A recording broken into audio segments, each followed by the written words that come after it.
When Keanu Reeves walked onto Time's The Riley Grant Show asterisk, everyone expected another polite interview. But behind the smiles, a trap was waiting one, designed to humiliate him on live TV. What no one knew was that Keanu had already seen through it, and before the night was over, he'd turn their ambush into history. Before we continue this incredible story, let us know where you're watching from. If you enjoy stories like this, subscribe to the channel, because tomorrow, we have another inspiring story you won't want to miss. The morning sunlight poured softly through the kitchen window of Keanu Reeves's Los Angeles home, cutting through the faint steam rising from his black coffee.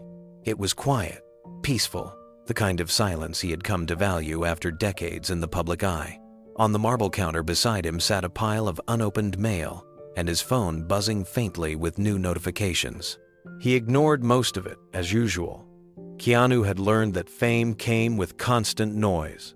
The world always wanted something from him, but his peace had to come from within. He scrolled lazily through his inbox, half expecting another round of charity requests and film scheduling reminders. But one subject line made him pause. Exclusive invitation, a candid conversation on The Riley Grant Show. He set his cup down and opened the message. It was formal, flattering even. The email praised his integrity, his legacy, his ability to connect with audiences of all generations. It described Riley Grant as a champion of bold conversations that bridge old Hollywood and the new era. It promised an open, respectful dialogue about the evolution of the industry and the values that define modern storytelling. Keanu's eyes lingered on the phrase, unfiltered interview. The wording was deliberate, too deliberate. He'd seen enough of Hollywood's game to know that sometimes an invitation wasn't really an invitation. It was a setup wrapped in charm. He closed his phone for a moment and leaned back in his chair, thinking, Riley Grant. He had heard her name many times. She was a star in her own right, intelligent, sharp, and unafraid to push boundaries. Her show thrived on controversy, built on moments when guests slipped under pressure. She didn't destroy reputations. She crafted narratives. And Keanu, as always, was careful with narratives. His manager, a seasoned professional named David Lang, called not long after. David's voice was cautious from the first second. Keanu, please tell me you didn't respond to that email yet.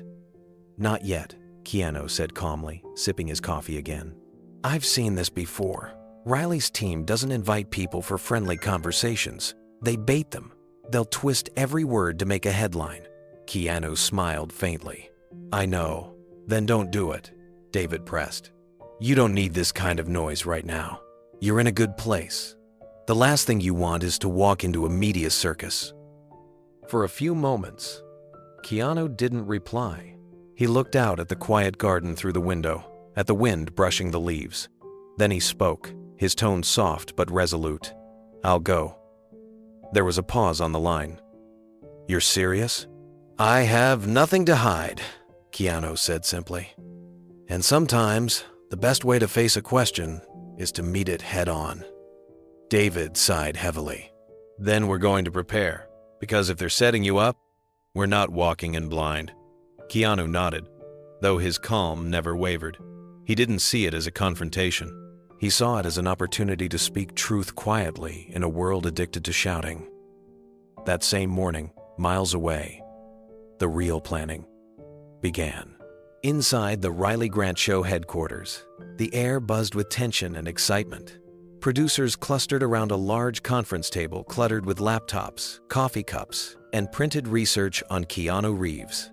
At the head sat Riley Grant herself, flawless in appearance, confident in posture, and determined to make her next episode a career-defining spectacle. Her show had built its reputation on pushing limits, challenging Hollywood's elite to answer uncomfortable questions. But lately, ratings had started to slip. The audience wanted something more daring, something that would break the internet. When Keanu's name came up in a meeting, Riley's eyes lit up. He's perfect, she said. Everyone loves him. He's untouchable, but no one is beyond scrutiny. Her lead producer, Marissa, frowned slightly. Riley, Keanu Reeves is universally respected. People see him as humble, thoughtful. Exactly, Riley interrupted, her voice sharp. That's the illusion. He's the perfect symbol of old Hollywood morality, quiet strength, gentlemanly grace, outdated ideals. The world's changing, and people like him need to answer for the new narrative. She stood, pacing the room with growing energy. If we can make him stumble, even slightly, the clip will explode online. Another producer chimed in. So what's the angle? Riley smiled thinly. Masculinity, morality, the myth of the silent hero. I'll frame it as a conversation about progress, but we'll guide it into confrontation.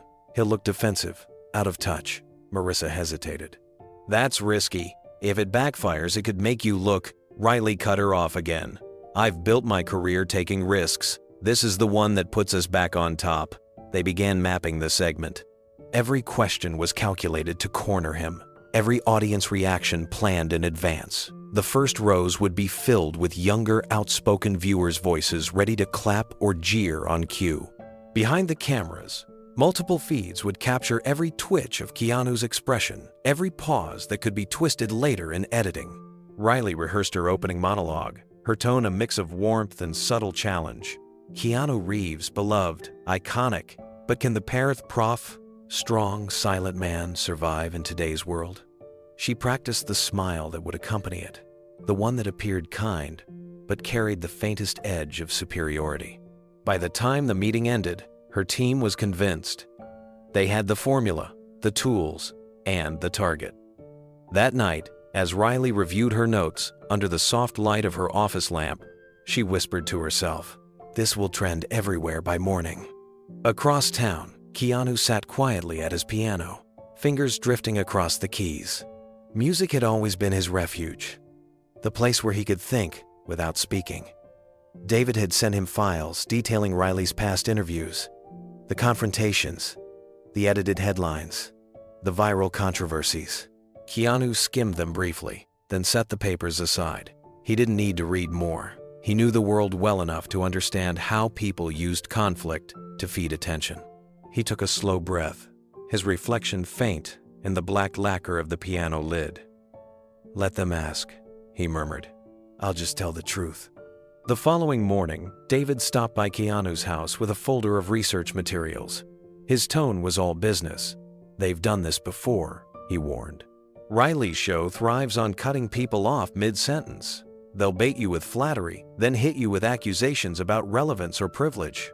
You need to be prepared for misdirection." Keanu took the folder, but didn't open it right away. "Preparation isn't about predicting their questions," he said quietly. "It's about knowing your truth before they start asking." David gave a tired smile. "You're the calmest client I've ever had." "Most people would be panicking right now." Keanu chuckled softly. "Panic never helps. If I let fear dictate my choices, I'd still be the kid who doubted every script he touched." He glanced out the window again, the California sky glowing pale blue over the hills. "Besides, people see what they want to see. My job isn't to control their perception, it's to stay honest." David leaned on the counter. "They won't expect that. They'll expect defensiveness or retreat. Then, honesty will surprise them," Keanu said simply. Later that day, his assistant confirmed the appearance. The studio responded instantly, sending over travel arrangements, wardrobe preferences, even a briefing packet of recommended talking points.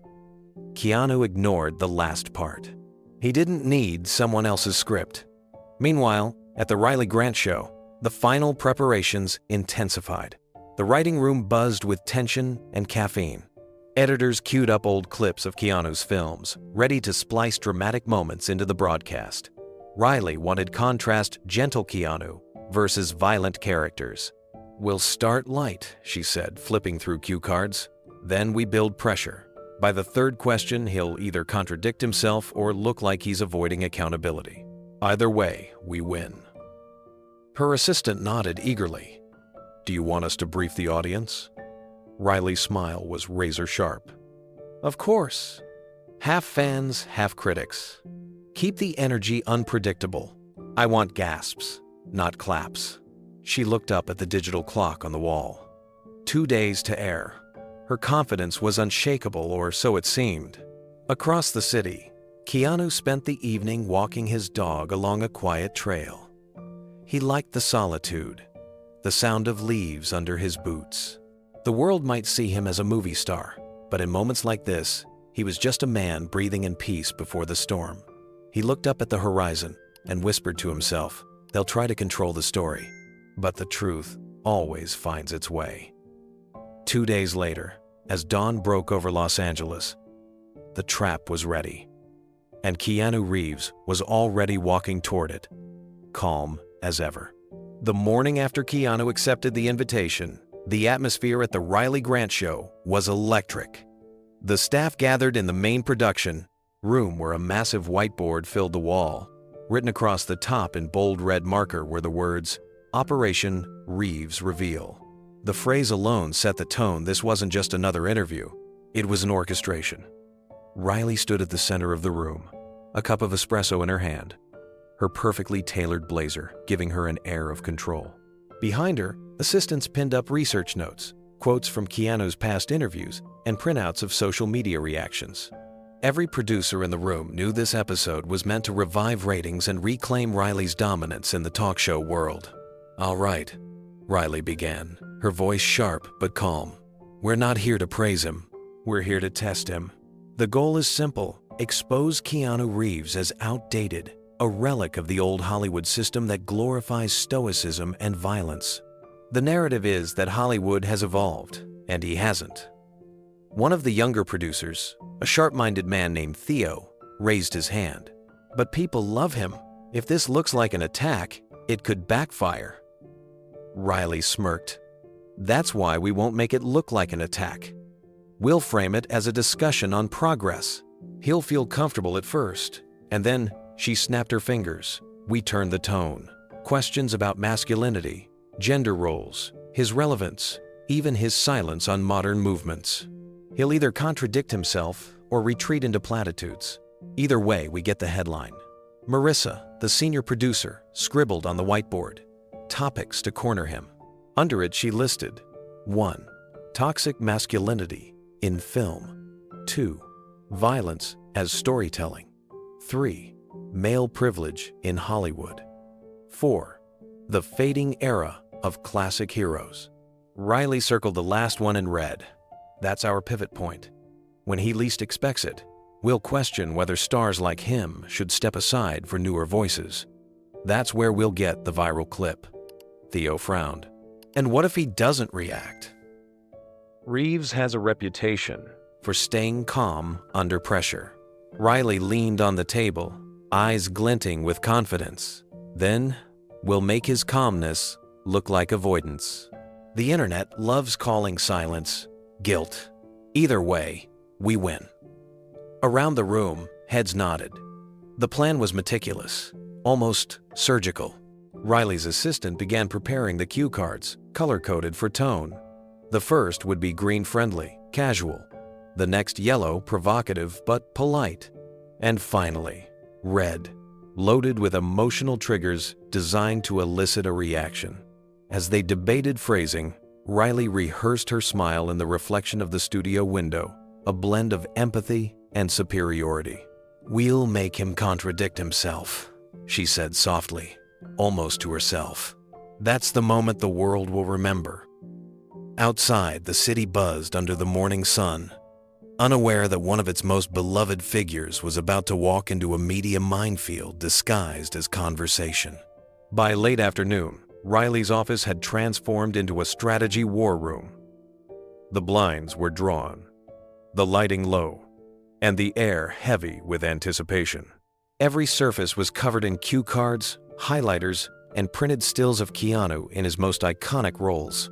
Neo, John Wick, Jack Traven, all images of the strong, silent hero that Riley planned to challenge. She stood in front of the board, marker in hand. "Here's the structure. We open warm compliment his legacy, let him feel in control. Then we pivot." She drew a large arrow across the board. "We introduce doubt, make it sound like admiration laced with concern. Ask if Hollywood's obsession with strong male heroes has hurt progress. Frame it as a social question, not a personal one. That way, he can't accuse us of being unfair. Marissa jotted notes. And what if he turns it philosophical? He tends to respond with compassion.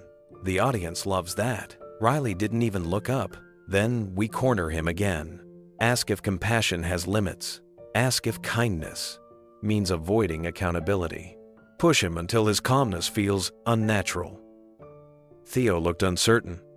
You want him to look defensive, but what if it comes across as grace? Riley's lips curled into a calculated smile.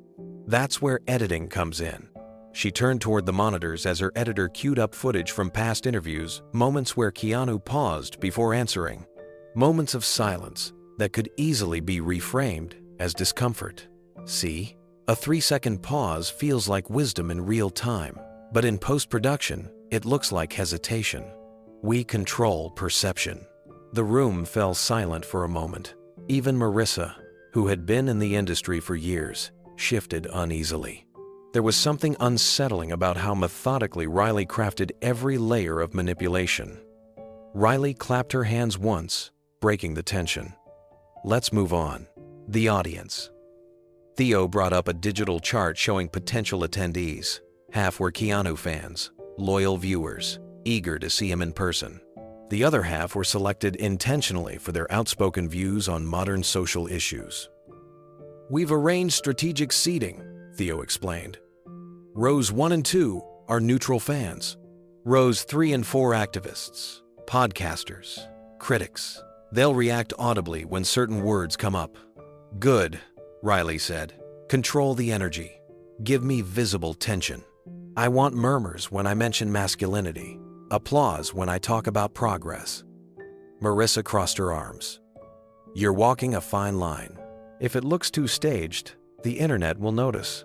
It won't, Riley said confidently. This is television. Authenticity is what we make it look like. The meeting lasted another hour. When it ended, Riley stood alone in her office, staring at Keanu's face on the wall.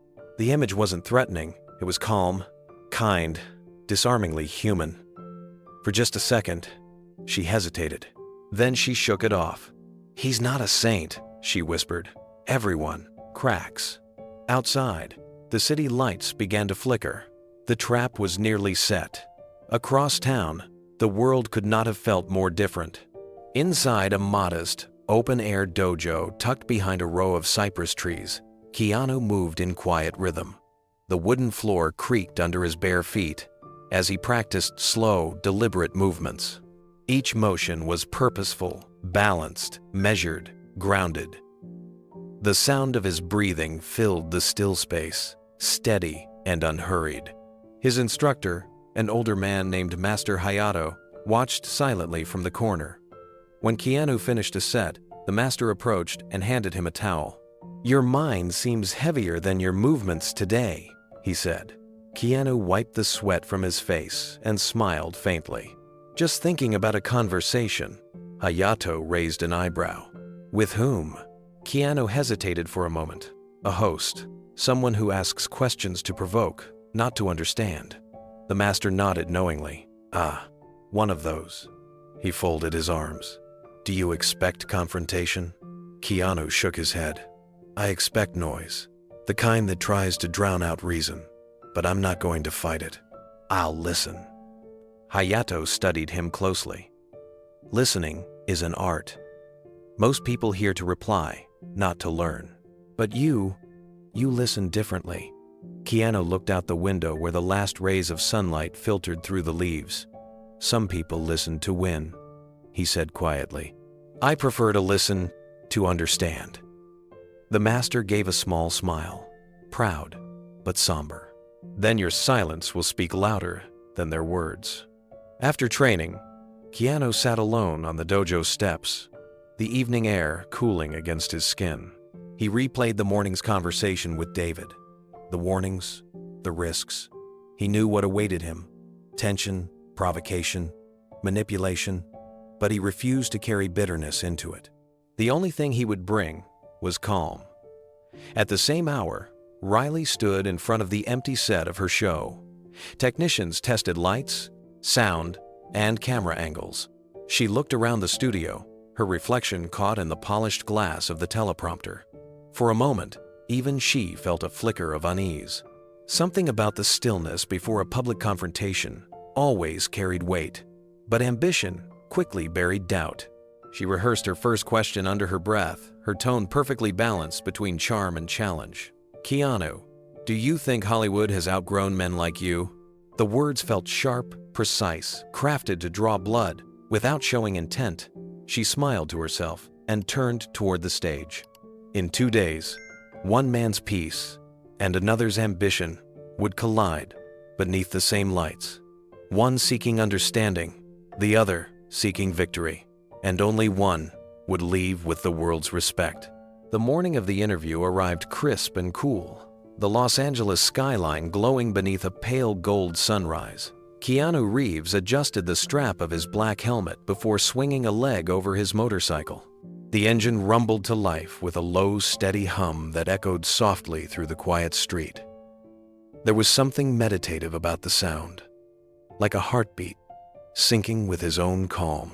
For Keanu, riding wasn't just transportation, it was clarity. It cleared his mind, stripped away distractions, and allowed him to focus on the moment ahead. He pulled onto the road, the wind brushing against his jacket, the city slowly awakening around him. As he neared the studio, traffic thickened with morning commuters, camera vans, and crew vehicles.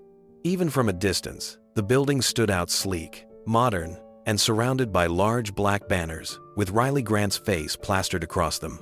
Her confident smile beamed down from every poster. The words, "Tonight, a special conversation with Keanu Reeves," printed in bold beneath. When he pulled into the gated lot, 2 security guards recognized him instantly. One whispered, almost under his breath, "That's him." The other smiled broadly. "Mr. Reeves, big fan. Been waiting all week to see this one." Keanu nodded politely, removing his helmet. "Thanks, man," he said, his tone easy and warm. He parked near the back entrance, where a few crew members were carrying cables and lighting equipment. Even in the flurry of motion, a few stopped to glance his way. There was something about his presence steady, composed, unpretentious, that quieted people around him without effort. Inside, the controlled chaos of production buzzed in every corner. Assistants darted down hallways, producers checked camera angles, and the audience coordinator rehearsed applause cues. A young makeup artist approached Keanu in the green room, her brush kit rattling nervously in her hands. She smiled shyly.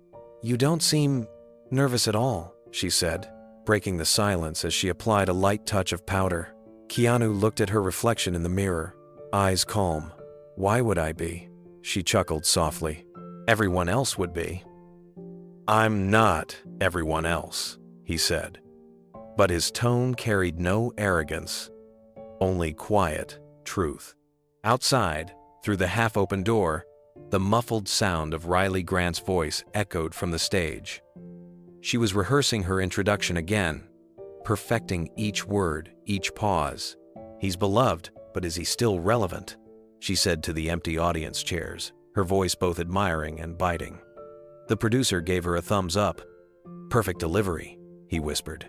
Keanu overheard it, but didn't flinch. He simply exhaled, rolling his shoulders back, centering himself. To him, words were like wind they passed through, never clung. He checked his watch. 10 minutes to air. David entered the room holding a small earpiece. "They're ready," he said. "You sure you want to do this?"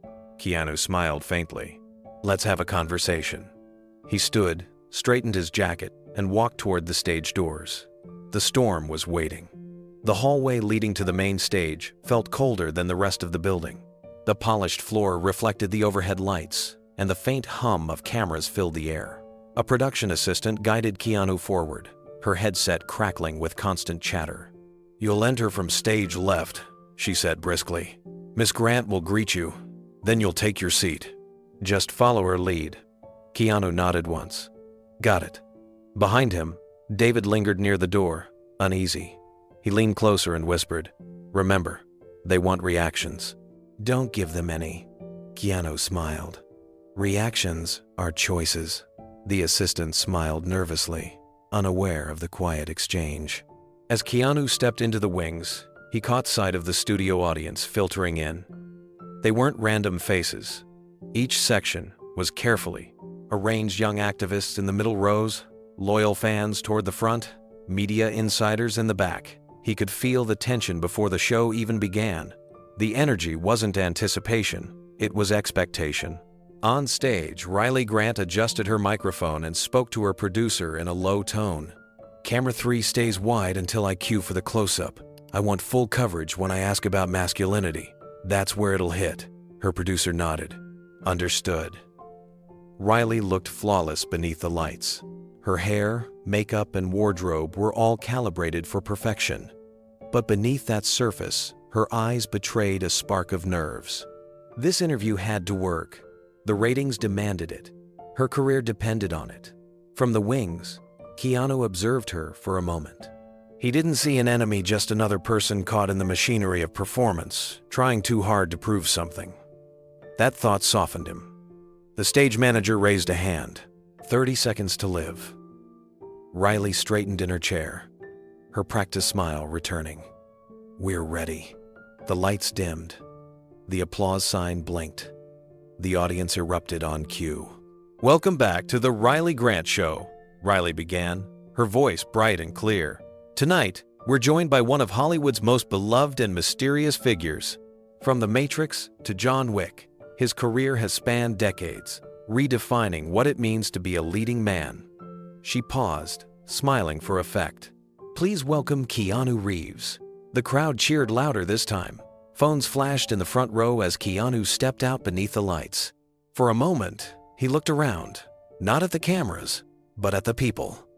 Faces lit with excitement, curiosity, and something else he could sense: judgment, waiting to be confirmed. He approached Riley's desk, shook her hand gently, and took his seat. The camera zoomed in, capturing every subtle movement. "It's an honor to have you here," Riley said. "Thank you for inviting me," Keanu replied, his tone calm but genuine. In the control room, the director leaned closer to his monitor. "He's smooth," he muttered. "Almost too smooth." Riley smiled wide, but her mind was already 2 questions ahead. The red light on the main camera blinked. They were live. The trap was in motion, and the first move had just been played.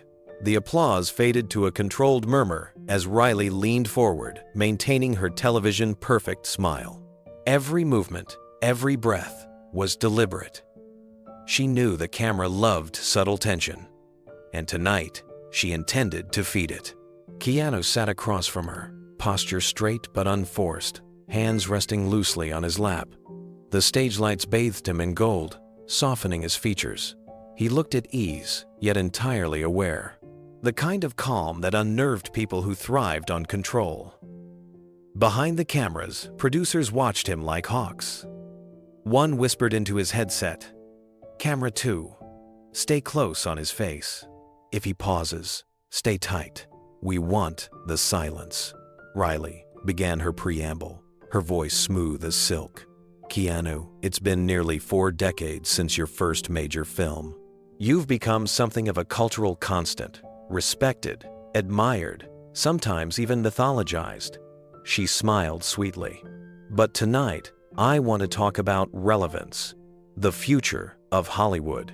Do you ever worry that the world is moving on from the kind of stories you represent?" The question was perfectly phrased, flattering, yet laced with challenge. The audience murmured softly, some leaning forward in curiosity. Keanu didn't answer immediately. He took a brief moment, glancing around the studio as if studying the energy in the room. When he finally spoke, his voice was calm, even gentle. "I don't think stories disappear, they just change form. Every generation needs to rediscover courage, compassion, and hope in its own way." The audience quieted. Riley smiled again, but there was a hint of tightness now. That wasn't the answer she wanted. She was expecting hesitation, not grace. In the control booth, the director leaned toward his screen. "He's too steady," he muttered. "Not giving us anything." Riley pressed on, trying to find a crack. "That's a beautiful answer," she said smoothly. "But some would argue that characters like yours, silent, powerful, unyielding, reflect an outdated idea of masculinity. Would you agree? The air shifted slightly. It wasn't hostility, but a collective breath held in suspense. Keanu met her gaze, unblinking. I think strength takes many forms. Sometimes it's loud, sometimes it's quiet, but kindness and strength can live in the same person. That line landed like a quiet drumbeat. A few people in the audience nodded. Riley's smile faltered for a fraction of a second. The red recording light above the main camera glowed brighter, as if sensing what was about to unfold.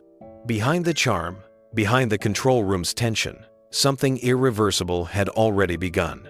The storm wasn't coming.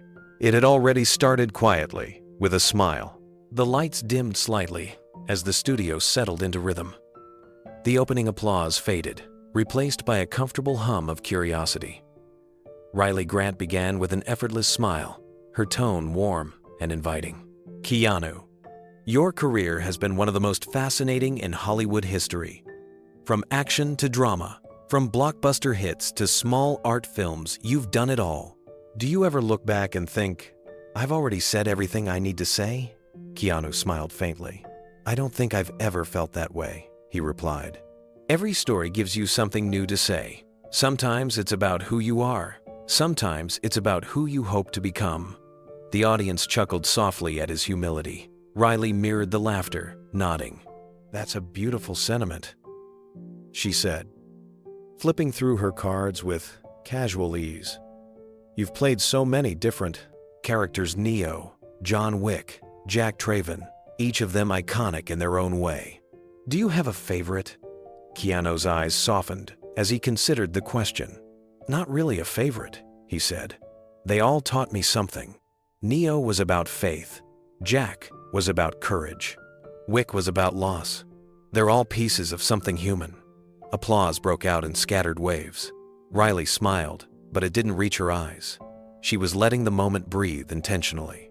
It was the calm before the turn. You've also done a lot off screen, she continued, her tone still friendly. Charity work, helping crew members, supporting hospitals. People often call you one of the kindest men in Hollywood. Does that reputation ever feel heavy? Keanu shook his head slowly. Kindness shouldn't feel heavy, he said. It's just a choice. Every day, we get to decide whether to add something good to the world or not. The audience responded with warm applause again. Riley smiled wider now, tilting her head just slightly, preparing to pivot. That's really wonderful, Keanu, she said. But you know, Hollywood has changed a lot. The stories we tell are changing. The heroes we celebrate are changing. Do you ever feel out of place in the modern industry? Keanu's expression didn't shift. I think stories evolve, he said simply. They always have. But the heart behind them, what moves people, stays the same. Riley leaned in closer, resting her elbows on the table. So, you think audiences still want the same kind of heroes? Keanu smiled gently. I think audiences always want truth. Sometimes that truth looks different, but the meaning behind it stays. The studio was quiet for a moment. Riley sensed it, the perfect opening. The place where admiration turned to confrontation. She glanced toward her producer, who gave her a subtle nod. It was time to begin the real interview. She crossed one leg over the other, her smile turning slightly sharper. Keanu, she said smoothly, you've built a career playing strong, silent men. Don't you think Hollywood's moving past that kind of masculinity? The crowd murmured. The tone had changed. The question hung in the air like a challenge disguised as curiosity. A few audience members exchanged looks, waiting to see how Keanu would respond. The sudden shift in tone wasn't lost on anyone. Riley leaned forward slightly. The corners of her mouth curved into a polite smile that didn't reach her eyes.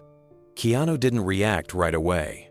He breathed once, slowly, before speaking in that calm, steady voice that always seemed to lower the temperature of a room. Maybe, he said quietly, but values don't expire. Riley's expression flickered just for a moment. She wasn't expecting simplicity. Values? She repeated, the word carrying both intrigue and skepticism. Yes, Keanu replied, his eyes gentle but unwavering. Honor, courage, compassion, standing up for others. Those things don't belong to any one generation or gender. They just belong to people. A ripple of quiet agreement moved through the audience. Someone near the back nodded. Riley noticed. It irritated her more than she'd admit. She pressed her smile tighter, flipping through her cards for the next question. "Those words sound noble," she said with a faint laugh. "But isn't that exactly the kind of thinking Hollywood is trying to evolve from? The idea that strength always looks stoic and that men need to be protectors? Isn't that outdated?" Keanu tilted his head, thoughtful. "I don't think strength has to look like anything," he said. "Sometimes it's silence. Sometimes it's compassion. Sometimes it's admitting you're wrong. I think the problem comes when we try to define strength only one way." The room quieted again. Riley could feel the audience leaning toward him, not her. That wasn't supposed to happen this early. She tried to keep control. "But what about your films?" she said quickly, voice gaining an edge. "They often center around violence heroes solving problems with guns and fists. Don't you think that contributes to the very image people are questioning?" Keanu didn't flinch. He turned slightly toward the audience, his tone gentle but firm.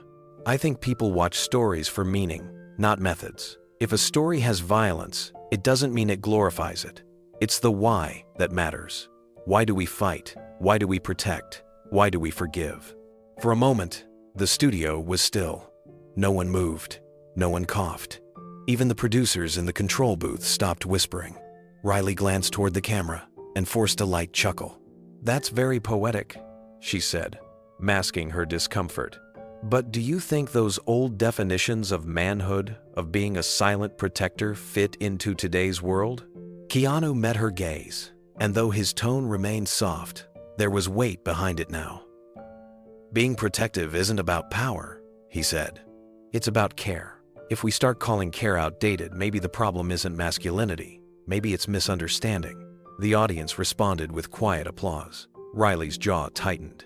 She smiled again, but it looked rehearsed. The tension had finally arrived. Riley shifted in her chair, crossing her legs again as she tried to regain balance. She glanced briefly toward the camera, her professional smile returning. "You make it sound simple," she said lightly. "But don't you think that kind of thinking, honor, courage, loyalty, belongs to a world that doesn't exist anymore? Hollywood is moving toward stories that challenge those old power structures." Keanu leaned back slightly, his hands still folded calmly. "Stories don't belong to power," he said. "They belong to people. We tell stories because we're trying to understand what matters. That hasn't changed in 1,000 years." The crowd responded with another quiet wave of applause. Riley waited for it to die down, but the sound lingered longer than she expected. It made her grip the cue cards tighter. She tried to lighten the mood, her tone shifting again. "You've always been known for your kindness, Keanu. It's practically part of your legend now. But your characters, let's be honest, aren't exactly kind. They're dangerous, even violent. Doesn't that contradiction bother you?" Keanu smiled faintly. "No," he said, "because I don't think it's a contradiction. I think strength and kindness can exist in the same person. Maybe they should." The room grew still. A few audience members nodded again. One woman in the front row even whispered to her friend, "He's right." Riley's producer whispered into her earpiece, "Move it along. You're losing the angle." She forced another laugh, pretending not to hear the urgency. "So you don't see a problem portraying violence in your films?" she asked, pressing harder now. "I see a problem," Keanu said softly, "when people forget the reason behind it. Violence in stories isn't about the act, it's about the consequence. It's about loss, love, redemption. When you tell it honestly, it becomes a mirror. It makes people think, not copy." That answer, delivered so calmly, threw her off, more than anger ever could have. Riley looked at him, and for the first time that evening, she didn't know what to say. Her instinct told her to change the subject, but her pride told her to keep pushing. She smiled again, but her voice carried a sharper edge. "That's one way to look at it," she said. "But many people think that kind of storytelling reinforces outdated values, especially when the hero looks like you." Keanu didn't move. "Then maybe they should look closer," he said quietly. The words hung there, not loud, not aggressive, just certain. The audience broke into applause. Again, spontaneous this time. Riley kept smiling, but her fingers trembled slightly as she turned her next card. The interview had barely begun, but the power in the room had already shifted. The faint hum of studio lights filled the silence that followed Keanu's last answer.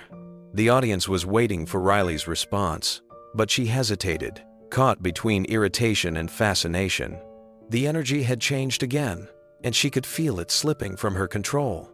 She forced a small laugh and leaned closer, tilting her head as if studying him under a microscope. "Keanu," she said smoothly, "you talk about meaning and consequence, but let's be honest, most of your films revolve around violence, guns, revenge, death. You've built an entire legacy on characters who solve problems with their fists. Isn't that toxic?" The question landed heavy in the room. Some of the audience murmured. A few even nodded, sensing the tension Riley was stirring. It was the question her producers had been waiting for, the one designed to make him stumble. But Keanu didn't move. He sat quietly, his expression unreadable. The silence stretched long enough to make Riley's smile falter.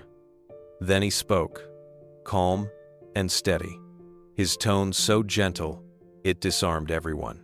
"If standing up for others is toxic," he said, "then I suppose I am." The air seemed to freeze. Gasps rippled across the audience. Even Riley blinked, unprepared for the directness of it. The control room crackled with whispers. "Did he just say that? Run that back later," a producer hissed. Keanu didn't stop there. He leaned forward slightly, eyes fixed on Riley. "Kindness without strength is fragile," he continued. "And strength without kindness is empty. The point of a story isn't how someone fights, it's why." A beat of silence. Then soft applause began at the back of the studio, spreading forward until the entire room was clapping. It wasn't loud or forced, it was genuine. Riley shifted in her seat, her jaw tightening beneath her practiced smile. She hadn't expected the audience to side with him this soon. When the noise finally died down, she forced a light chuckle. "That's a powerful answer, Keanu," she said, adjusting her cue cards. "But don't you think that kind of reasoning excuses violence? Audiences idolize these characters. They see them as heroes. Doesn't that blur the line between defending what's right and glorifying aggression?" Keanu took a quiet breath before answering. "Stories reflect life," he said softly.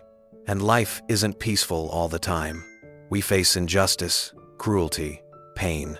Pretending that struggle doesn't exist doesn't make the world better. Showing people how to rise above it does." Riley held his gaze, but her smile faltered again. Around them, the audience remained silent, listening now, not judging. The tension had flipped. The ambush was starting to unravel, one calm sentence at a time. Riley straightened in her chair, concealing her unease with another polite smile. She shuffled her cards to regain composure, though her fingers trembled just slightly. "That's an interesting perspective," she said, her tone forcedly light. "But it sounds like justification, not reflection. Isn't it dangerous to tell audiences that violence can ever be righteous?" Keanu didn't flinch. His posture remained perfectly still, his gaze steady but kind. "I don't think stories tell people what to do," he replied. "They remind people who they are. There's a difference." The line caught Riley off guard. "Remind people who they are," she repeated, a faint edge of mockery in her voice. "Yes," Keanu said. "When people watch a story about someone standing up for others, it's not because they want to fight. It's because they want to believe courage still exists. That someone, somewhere, will do what's right when it's hardest to do so." The audience murmured again, this time with quiet admiration. Several heads nodded. Riley noticed it and felt a flicker of irritation. Her entire strategy was unraveling. She leaned forward, pressing harder. "But isn't that a convenient way to excuse the same old archetypes? The stoic man, the protector, the savior. Don't you think that image of masculinity keeps men from being vulnerable? Keanu's voice softened even further, his calm almost disarming. Vulnerability isn't the absence of strength, he said. It's the proof of it. Real strength isn't loud. It doesn't have to shout or break things to matter. Sometimes it's the quietest people who carry the heaviest burdens. A hush swept the studio. Even the camera operators looked up from their screens. Riley blinked, caught again in the rhythm of his composure. He wasn't fighting her. He was transcending the fight. Riley forced another laugh. "You make it sound so poetic," she said. "But this isn't philosophy class, it's Hollywood. Don't you think movies like John Wick glorify revenge, even if you dress it up in loss and grief?" Keanu took a slow breath, then replied, "If you only see revenge, maybe you're not looking close enough." The line hit like a quiet thunderclap. The audience reacted instantly, soft gasps, a few scattered claps. The sound grew louder. Impossible to contain. Riley's smile froze. The producers exchanged uneasy glances through the glass of the control booth. When the applause finally faded, Keanu leaned forward slightly. His tone was still calm, but there was a new weight behind it. "I think stories about struggle remind us that pain doesn't have to turn into cruelty," he said. "It can turn into understanding, into empathy." The audience was locked in. Riley tried to recover, but her next words stumbled. "Empathy through violence?" she asked. But the conviction in her voice had thinned. Keanu didn't answer right away. Instead, he looked toward the crowd. His voice, lowering almost to a whisper. "Empathy through truth." A ripple of applause rose again. The trap was starting to crack. Riley felt the shift in the room, subtle but undeniable. The audience wasn't reacting to her anymore. They were reacting to him. Every attempt to provoke Keanu only made him seem more composed, more grounded, more human. The producers in the booth whispered frantic instructions through her earpiece, but their voices were lost beneath the thrum of the crowd's energy. She forced another smile. "So you're saying," she began carefully, "that violence in your films isn't really violence, it's symbolism?" Keanu thought for a moment. "It's reflection," he said. "It shows what happens when someone's pain meets the world's cruelty. The difference is whether that pain becomes destruction or compassion." Riley opened her mouth, then closed it again. His words landed too cleanly, too honestly. They didn't leave room for ridicule. She changed direction. "But do you really believe audiences think that deeply? That they see all this nuance? Maybe they just see the shooting, the fighting, the blood." Keanu smiled gently. "Then that says more about what they're shown in the world than what they see in a film." That answer drew quiet laughter and scattered applause from the audience. Riley's smile cracked, just a fraction, before she caught herself. Her fingers tightened on the cue cards, but she could feel them shaking now. She tried again, this time with feigned sincerity. "You know, Keanu, people adore you. You have this reputation for being almost too good, too humble. But surely even you see that some of your work plays into harmful stereotypes." He looked at her kindly, as if the question didn't anger him, but almost saddened him. "If protecting the people you love," he said softly, "if standing up for what's right makes someone a stereotype, then maybe we need more of them." The words were calm, but they hit with the force of conviction. The audience broke into full applause this time. Riley sat back, eyes wide. The producers' voices filled her. Move on. But she couldn't, not yet. She needed to regain control. When the applause finally faded, Keanu leaned forward slightly, his voice measured but firm. "The truth is, kindness without strength is fragile, and strength without kindness is empty." The audience fell silent, every word sinking in. Riley tried to respond, but her throat felt dry. She looked down at her notes and saw her reflection in the glossy paper tense, nervous, unsure. For the first time on her own show, she wasn't leading the conversation. Keanu was. And he was doing it without raising his voice, without aggression, just quiet conviction. The trap she had built so carefully was beginning to crumble, and everyone in the room could feel it. The applause from Keanu's last remark lingered longer than Riley expected. She smiled tightly, waiting for it to die down before cutting back in. Her heart pounded, though her face revealed none of it. She had to regain control. The show was slipping away, and she could already imagine the producers whispering frantically in the control booth, telling her to steer it back toward controversy. When the noise finally faded, she crossed one leg over the other, her posture stiff but poised. "You're very calm," she said with a faint smirk. "I'll give you that, but some might say that calmness is just avoidance. You seem composed, but aren't you dodging accountability for the influence you have?" Keanu looked at her, not sharply, but with quiet curiosity. The studio fell still again, the audience sensing another turn coming. He didn't rush to answer. He just studied her face for a moment, as if he were weighing not the question itself, but the reason behind it. "Accountability," he said slowly. "That's an interesting word." Riley smiled thinly, leaning forward. "You have millions of fans who idolize you. People hang on your words, mimic your characters, your philosophy. Don't you think you owe them more than just silence?" He nodded slightly. "Maybe, but I don't think people need me to tell them what to think." He paused. "They need honesty, and sometimes honesty doesn't shout. It just stands quietly." The audience murmured again. Riley could feel it, the tide shifting even further from her control. She laughed softly, trying to make it sound effortless. "That sounds very wise, Keanu, but it doesn't really answer the question." Keanu tilted his head slightly. "Do you believe conversation should be about finding truth or proving a point?" The words struck like a slow echo. The room grew silent again. Riley blinked, unprepared.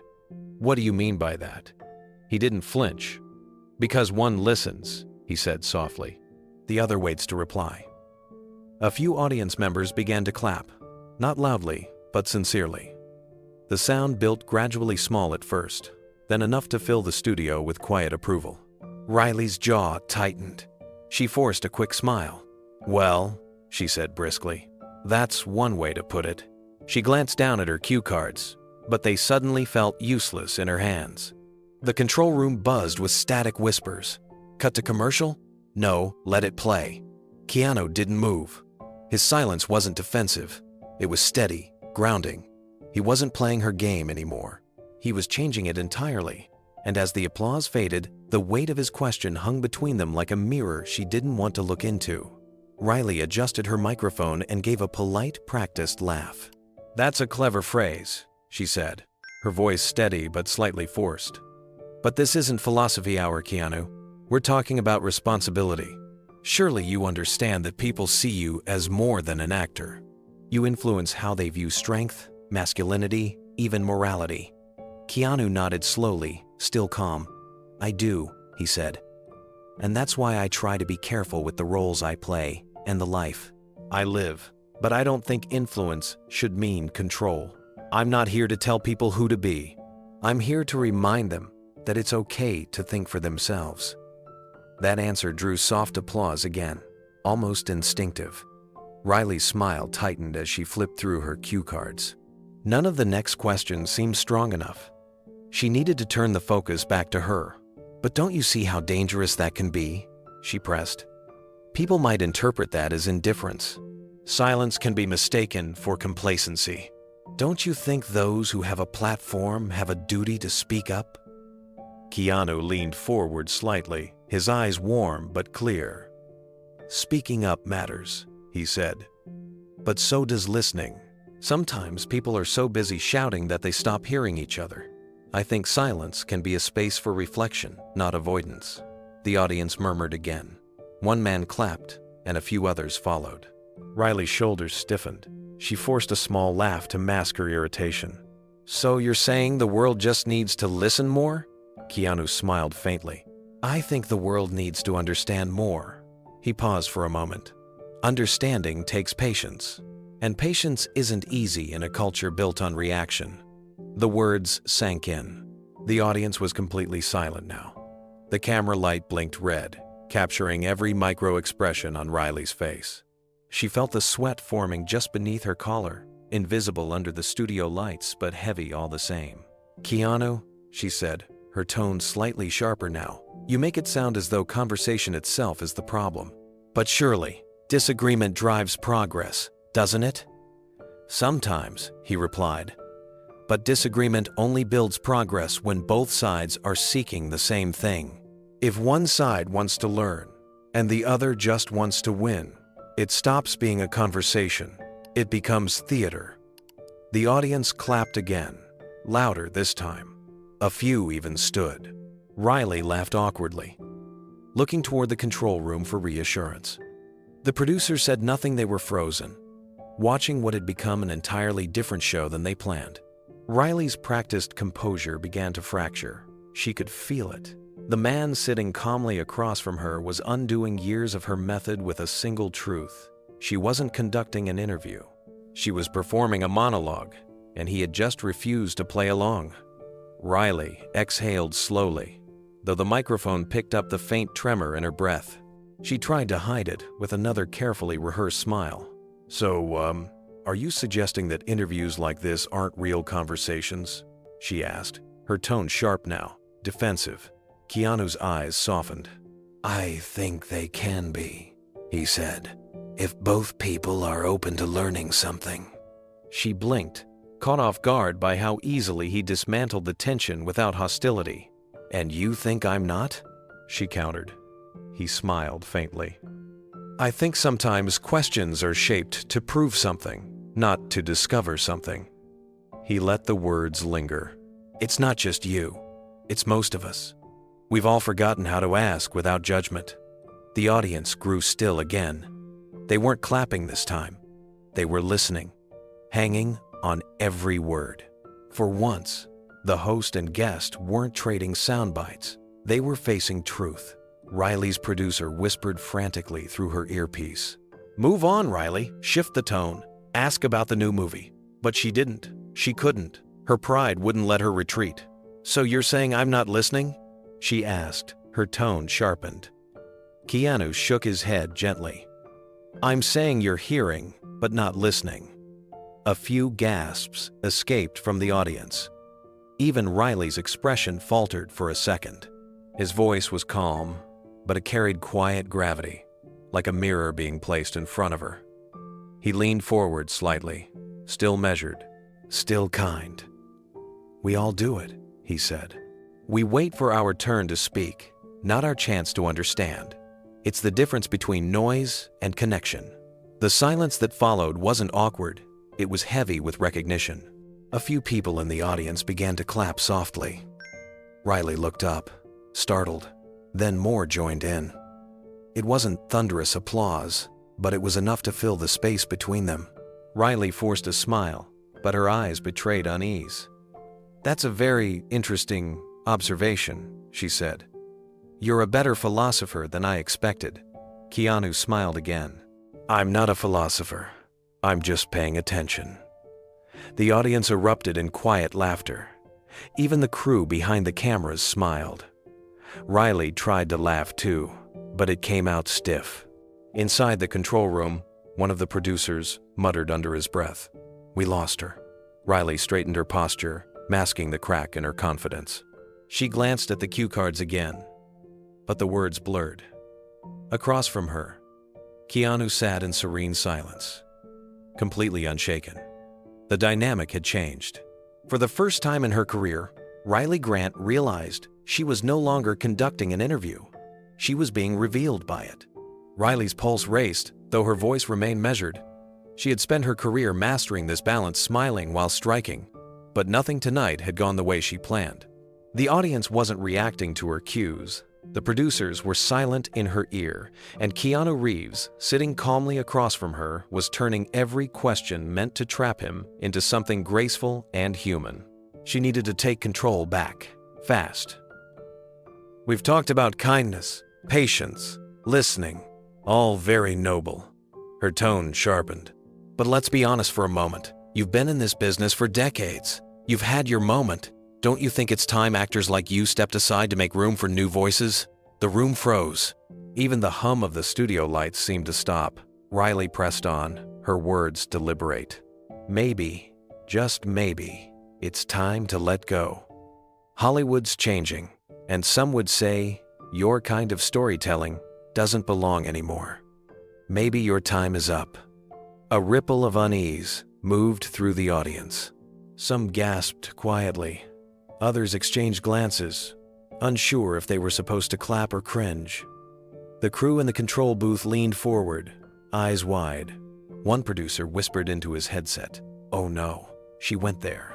Keanu didn't move. He didn't blink. The silence stretched long enough for Riley to start feeling it, the weight of what she'd just said. His expression didn't harden or shift in anger. Instead, it softened. When he finally spoke, his tone was calm, but carried the gravity of truth. "When I was young," he said slowly, "I was taught that respect for those who came before us was essential." He glanced toward the audience, his gaze sweeping gently across the rows of faces watching him. It's strange how today, respect seems optional. The room erupted, not in discomfort, but in applause. It wasn't the bag, forced, cued kind either. It was spontaneous, raw, and loud. People stood up. Some clapped, some whistled. Others simply nodded with emotion. Riley froze, her practiced smile faltering. The sound was overwhelming, echoing off the walls like thunder. She tried to interject, to regain the rhythm of the show, but her words were drowned out by the applause that refused to fade. The producers in the booth were in chaos. "Cut to commercial!" one shouted. "No, keep rolling, this is gold," another countered. The camera operators stayed locked on Keanu, sensing that this moment was bigger than the show itself. Keanu sat quietly through the noise, not basking in it, just letting it pass. He didn't gesture or thank them. He simply nodded once, humbly, as if acknowledging not praise, but understanding. And Riley, still sitting across from him, could feel the entire balance of power shift beneath her feet. Riley's fingers twitched against her cue cards. She was supposed to be in charge, but the sound of the applause had broken something in her rhythm. It wasn't just noise, it was the audience shifting their loyalty right in front of her. The man she'd planned to corner had just stolen the room by saying a single word, respect. She cleared her throat, forcing her smile back into place. "That's an interesting way to put it," she said. "But don't you think respect should be earned by adapting? By letting go when it's time for change?" Keanu didn't respond right away. He leaned back slightly, his posture relaxed, his hands resting together on his knee. "I think respect is earned by consistency," he said calmly. "By doing your best, by showing up, by treating people well no matter what changes around you." A hush fell again. The producers in the booth muttered among themselves, unsure whether to cut away or let the conversation keep rolling. It wasn't following their script anymore, but everyone watching could feel something real happening, and no one dared to interrupt it. Riley tried again, pushing harder. "But don't you think some actors hold on too long? Hollywood needs space for new ideas, new faces. Maybe holding on to the past keeps the industry from moving forward." Keanu nodded slightly, thoughtful. "I agree that the next generation deserves their space," he said. "But that doesn't mean you have to erase the ones who came before. You can build something new without tearing down what was built." The audience clapped again, softly this time, but with meaning. Keanu continued, his voice steady and sincere. "Every story, every artist, every person adds something to the world. When you dismiss someone just because they've been around too long, you lose more than experience. You lose history. You lose the lessons that got you here." The applause grew louder. Riley's fake smile froze in place. Her heart pounded as she glanced toward the control room, but no one was giving her direction anymore. Even the producers seemed glued to their screens, watching him. Keanu turned slightly toward the crowd. "The funny thing about respect," he said, "is that it used to be automatic. It was something we gave freely. Not because people were perfect, but because we recognized they tried. Somewhere along the way, we started confusing respect with agreement. The audience broke into spontaneous applause again, louder this time. People stood up. Some cheered, others smiled, moved by the humility in his tone. Riley's face tightened as she realized that her carefully crafted ambush had just transformed into a standing ovation for him. In the control booth, someone whispered, "He just flipped the show." Riley heard it through her earpiece, and her stomach dropped. Riley's practiced confidence began to fracture. Her smile remained, but her eyes betrayed panic. The control room buzzed in her earpiece, voices overlapping, giving contradictory orders. "Change the topic," one producer shouted. "Stay with it," another said. She tuned them out, her pulse roaring in her ears. She had one last chance to regain control. "So you think respect should protect people from criticism?" she asked sharply, cutting into the applause before it faded. Keanu turned back to her, his tone still calm. "No," he said. "Criticism is fine. It's necessary. But there's a difference between questioning someone and trying to erase them." The words landed like a quiet thunderclap. The audience stopped shifting in their seats.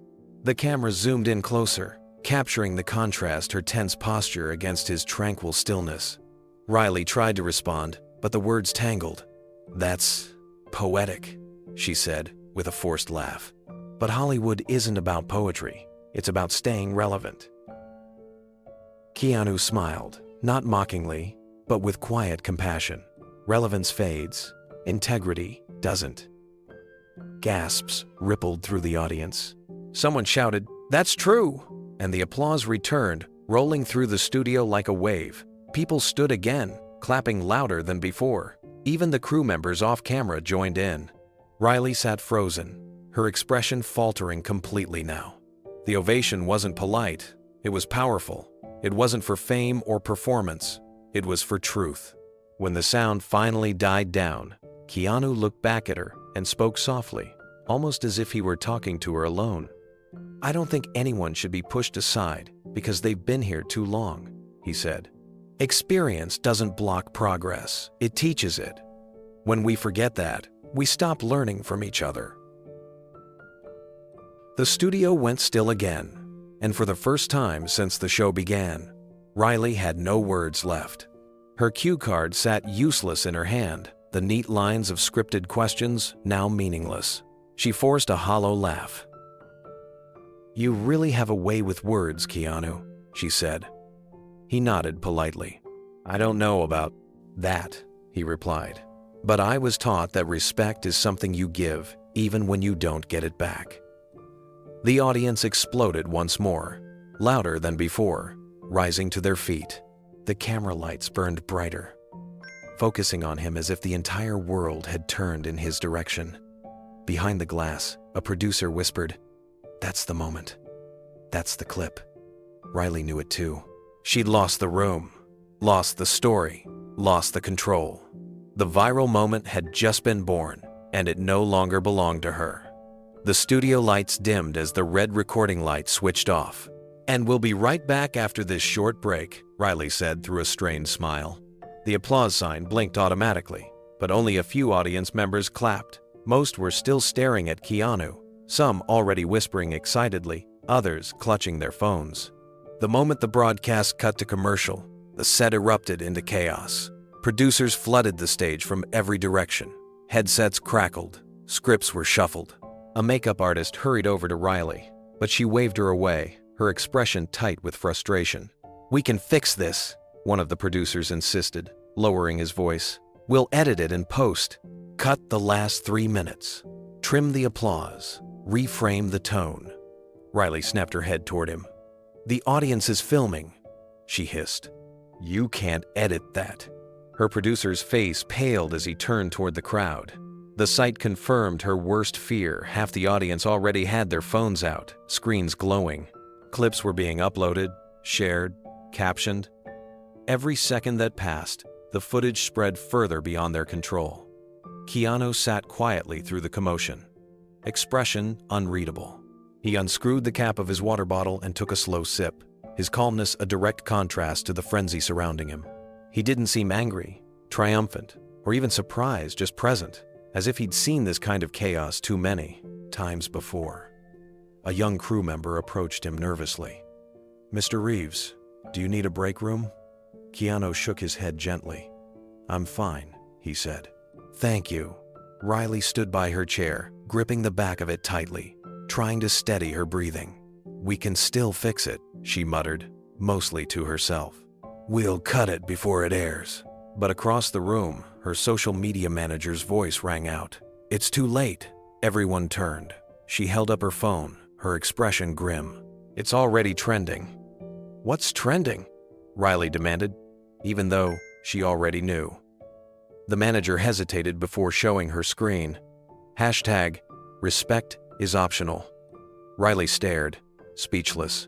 Dozens of clips flooded her feed. Keanu's calm delivery, his quiet tone, the standing ovation, the way he said the word respect. Each one edited by audience members. Some with captions like, "He didn't even raise his voice." Others read, "This is how you handle arrogance with grace." One comment stood out on the manager's screen. It read, "Riley tried to humiliate him, but he taught her a masterclass in humility." The producers argued in the background about timing and damage control, but Riley couldn't hear them anymore. All she could see was her career unraveling in real time. She had spent years building a reputation as fearless, unshakable, always in command. But tonight, the calmest man in the room had turned her control into her undoing, and the internet had already chosen its hero. Riley's producer was already on the phone with the network, pacing furiously behind the cameras. "We can't let that clip define the episode," he said. "We'll reframe it in the edit, emphasize the debate, not the collapse." His voice cracked with stress, but no one was listening anymore. The team knew what he didn't want to admit: there was no stopping what had already started. The control booth monitors glowed with incoming feeds from social media. Every second, new clips appeared, one from a fan's live stream, another from a blogger in the front row. Each post carried the same moment. Keanu Reeves saying, "When I was young, I was taught that respect for those who came before us was essential." It's strange how today, respect seems optional. Within minutes, the clip had been reposted hundreds of times. Within an hour, it was everywhere. "Respect is optional" flashed across trending charts. The captions were relentless. "He destroyed her without anger." "This is how you win a debate with decency." "Riley Grant just met her match." Riley's phone buzzed constantly. Messages from friends, colleagues, even her PR team poured in. "We need to respond immediately. Stay calm. Do not post anything emotional." Each notification felt like another wave crashing against her. She turned toward the stage again. Keanu had already stepped aside, chatting quietly with a sound technician. He looked untouched by it all, detached from the chaos, like someone who'd just finished a conversation, not an on-air storm. Riley approached him hesitantly, lowering her voice so the crew couldn't hear. "You know this isn't how I wanted the interview to go," she said. "The whole point was to have an honest discussion." Keanu looked at her kindly. "I think we did," he said softly. "Sometimes honesty doesn't look like we expect it to." She frowned. "People are making me out to be the villain." Keanu didn't answer right away. He twisted the cap back onto his water bottle, then turned toward her, his expression calm but compassionate. "You can't control how people see you," he said. "You can only control what you give them to see." Riley opened her mouth, but no words came out. She watched him walk toward the hallway that led backstage. He nodded politely to the crew, thanked a camera operator, and disappeared through the exit doors. Behind him, the studio was a storm. The control booth lights flickered as producers barked conflicting orders. "Cut that segment!" one shouted. "No, it's too late. People are already clipping it," another replied. The show that was supposed to be Riley Grant's triumph had turned into her reckoning. Backstage, Keanu sat quietly on a folding chair near the dressing rooms. The air was cooler here, calmer. A young intern offered him a towel and a bottle of water. He smiled, appreciatively. "Thank you," he said. The intern hesitated, then asked, How do you stay so calm? Everyone else is panicking out there." Keanu's voice was quiet but certain. "It's never about winning," he said. "It's about staying kind." The intern nodded slowly, almost in awe. As Keanu left the studio a few minutes later, flashes from paparazzi cameras flickered near the exit. Questions shouted into the night followed him, but he didn't respond. He simply smiled faintly, gave a small wave, and stepped into the back seat of a black sedan, waiting for him outside. Inside, his phone vibrated with notifications, clips, mentions, hashtags. He didn't open any of them. He stared out the window as the city lights streaked past, the noise of the world fading into a distant hum. Meanwhile, inside the studio, Riley stood alone beneath the harsh stage lights. The audience was gone. The crew was cleaning up. Her name was trending for all the wrong reasons. She looked out at the empty seats, her throat tight. The monster she created had started feeding on her, and the calm man she tried to corner had just walked away untouched. By sunrise, the world was awake and on fire. What had begun as a quiet studio exchange the night before had become the biggest story on the internet. Every major social platform had exploded overnight. Clips of Keanu's calm, measured answers flooded feeds everywhere, each framed with captions like, "He dismantled her without even raising his voice." On Twitter, the video had been shared hundreds of thousands of times. One clip, only 15 seconds long, captured the exact moment Keanu looked at Riley and said, "Respect seems optional." The sound of the audience erupting behind him had become the internet's newest soundtrack. Someone added slow-motion effects. Another paired it with soft piano music. Others turned it into GIFs, looping endlessly as his calm face filled timelines across the globe. The hashtags took on a life of their own. Number Keanu didn't flinch appeared first, followed by number respect lives and number gentleness wins. Within hours, all three were trending simultaneously in multiple countries. Under each, thousands of comments echoed the same sentiment: admiration, disbelief, and gratitude. Keanu didn't argue. He just told the truth. He turned a trap into a lesson. This is how real strength looks. Meanwhile, on TikTok, the clip became a movement. Influencers reenacted the moment, mouthing his words with dramatic flair. Some stitched their reactions, saying, "This man just humbled an entire generation of loud voices with one sentence." The calmness in his tone, the slight nod before he spoke, it all became a symbol of dignity in a world addicted to outrage. Instagram filled with quote posts in minimalist white text on black backgrounds. "Kindness isn't weakness.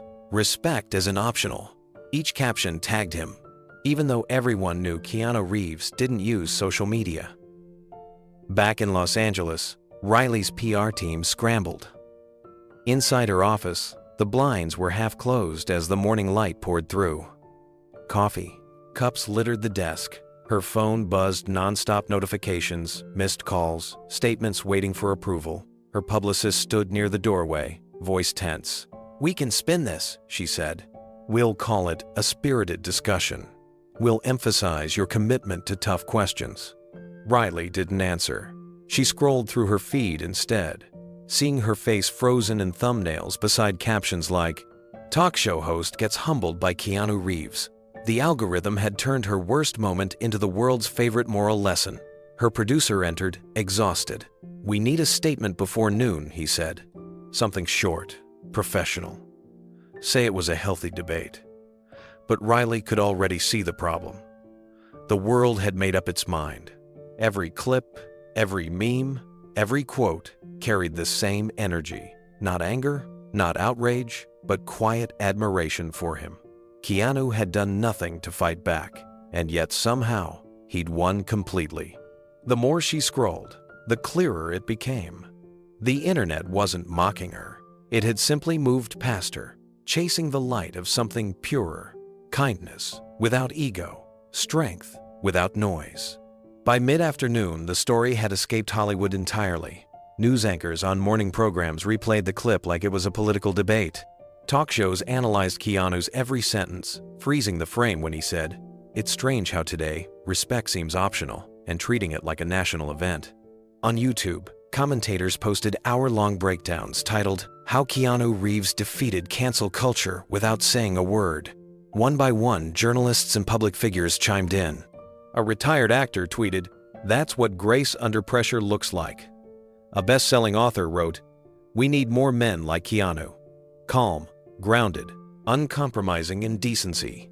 Even a senator reposted the clip with the caption, "Gentleness is power."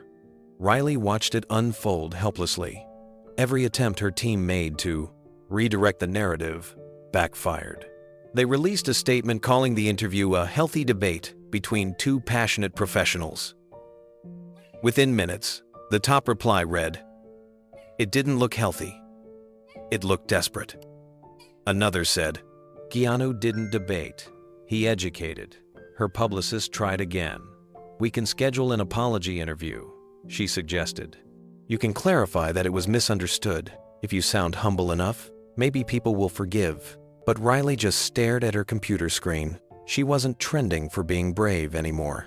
She was trending for losing her composure to someone who never even raised his voice.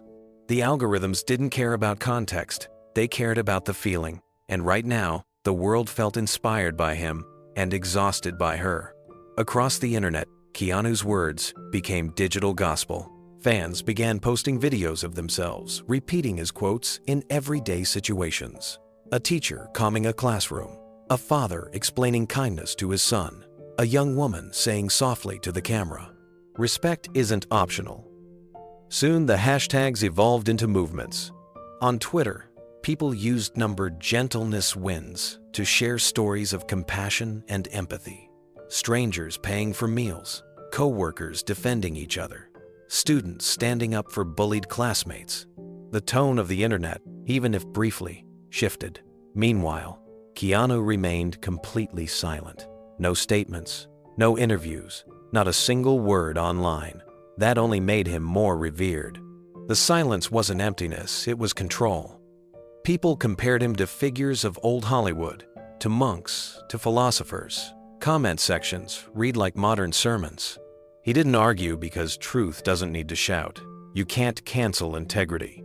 By the evening, even major entertainment outlets like Variety and Entertainment Weekly ran stories titled, "How Keanu Reeves Just Redefined Strength on Live Television." Photos of him from the interview spread across. Magazines, his calm face, his relaxed posture, that unflinching gaze. Riley's producer slammed his tablet shut. "We've lost the narrative," he muttered. "Completely." Her publicist sat beside her, drained. "We can go quiet," she said softly. "Let it burn out on its own." But Riley knew it wouldn't. She could already feel it. Her career wasn't collapsing overnight, but something inside it had cracked permanently. Once the public stopped trusting your intent, there was no editing your way back. She turned on the TV again. Every channel replayed the same clip, the same quote, the same applause.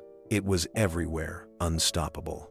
Meanwhile, halfway across town, Keanu sat alone in a small diner, away from the noise. A waitress refilled his coffee and smiled shyly. Keanu smiled back, a hint of amusement in his eyes. "Just another conversation," he said softly. The waitress hesitated. "Well, whatever it was, people can't stop talking about it." He nodded, lifting his cup. Hopefully, they remember the message more than the moment. Outside, the city pulsed with screens replaying his quiet defiance.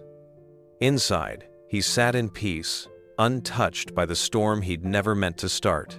By the next morning, Riley's PR team gathered in her office, the air thick with tension. No one dared to speak first.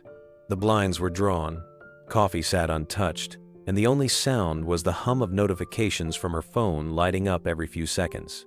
Her face was on every trending list, but not for the reasons she had built her career on.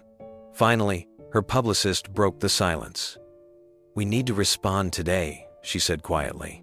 "It's already spiraling. People are dissecting every frame of the interview. If we wait any longer, the silence will look like guilt." Riley leaned forward, rubbing her temples. "So, what do we say? That I'm sorry for doing my job?" Her producer shook his head. Not sorry. Strategic. We call it context. You weren't attacking him. You were challenging him. That's what good journalism does.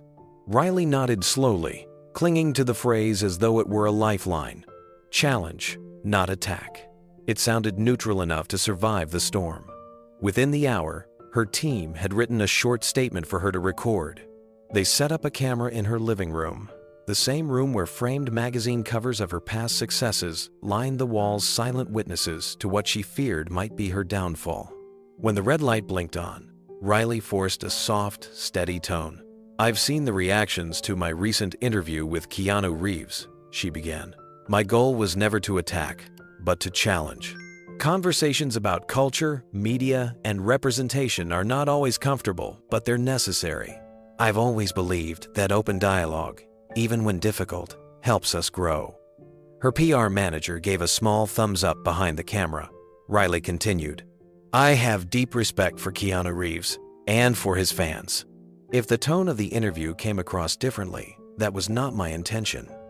She ended the video with a practiced smile, soft and composed, and the moment the camera turned off, she let out a long breath. That'll do, the producer said. We'll post it now. Keep comments open. Let people vent. It'll pass. The video went live at noon. Within minutes, it had hundreds of comments. Within hours, it had tens of thousands. But as the numbers climbed, so did the backlash. You didn't want a conversation. You wanted a viral clip. Keanu didn't argue. You did. Challenge, not attack. You talked down to him the whole time. The tone was merciless. Comment after comment painted her not as a courageous journalist, but as a bully who underestimated the quietest man in Hollywood. By late afternoon, even her sponsors began to notice. One by one, brand representatives called her team. Their voices, polite but distant. We're evaluating our partnership in light of recent public perception, one executive said. We'll be in touch.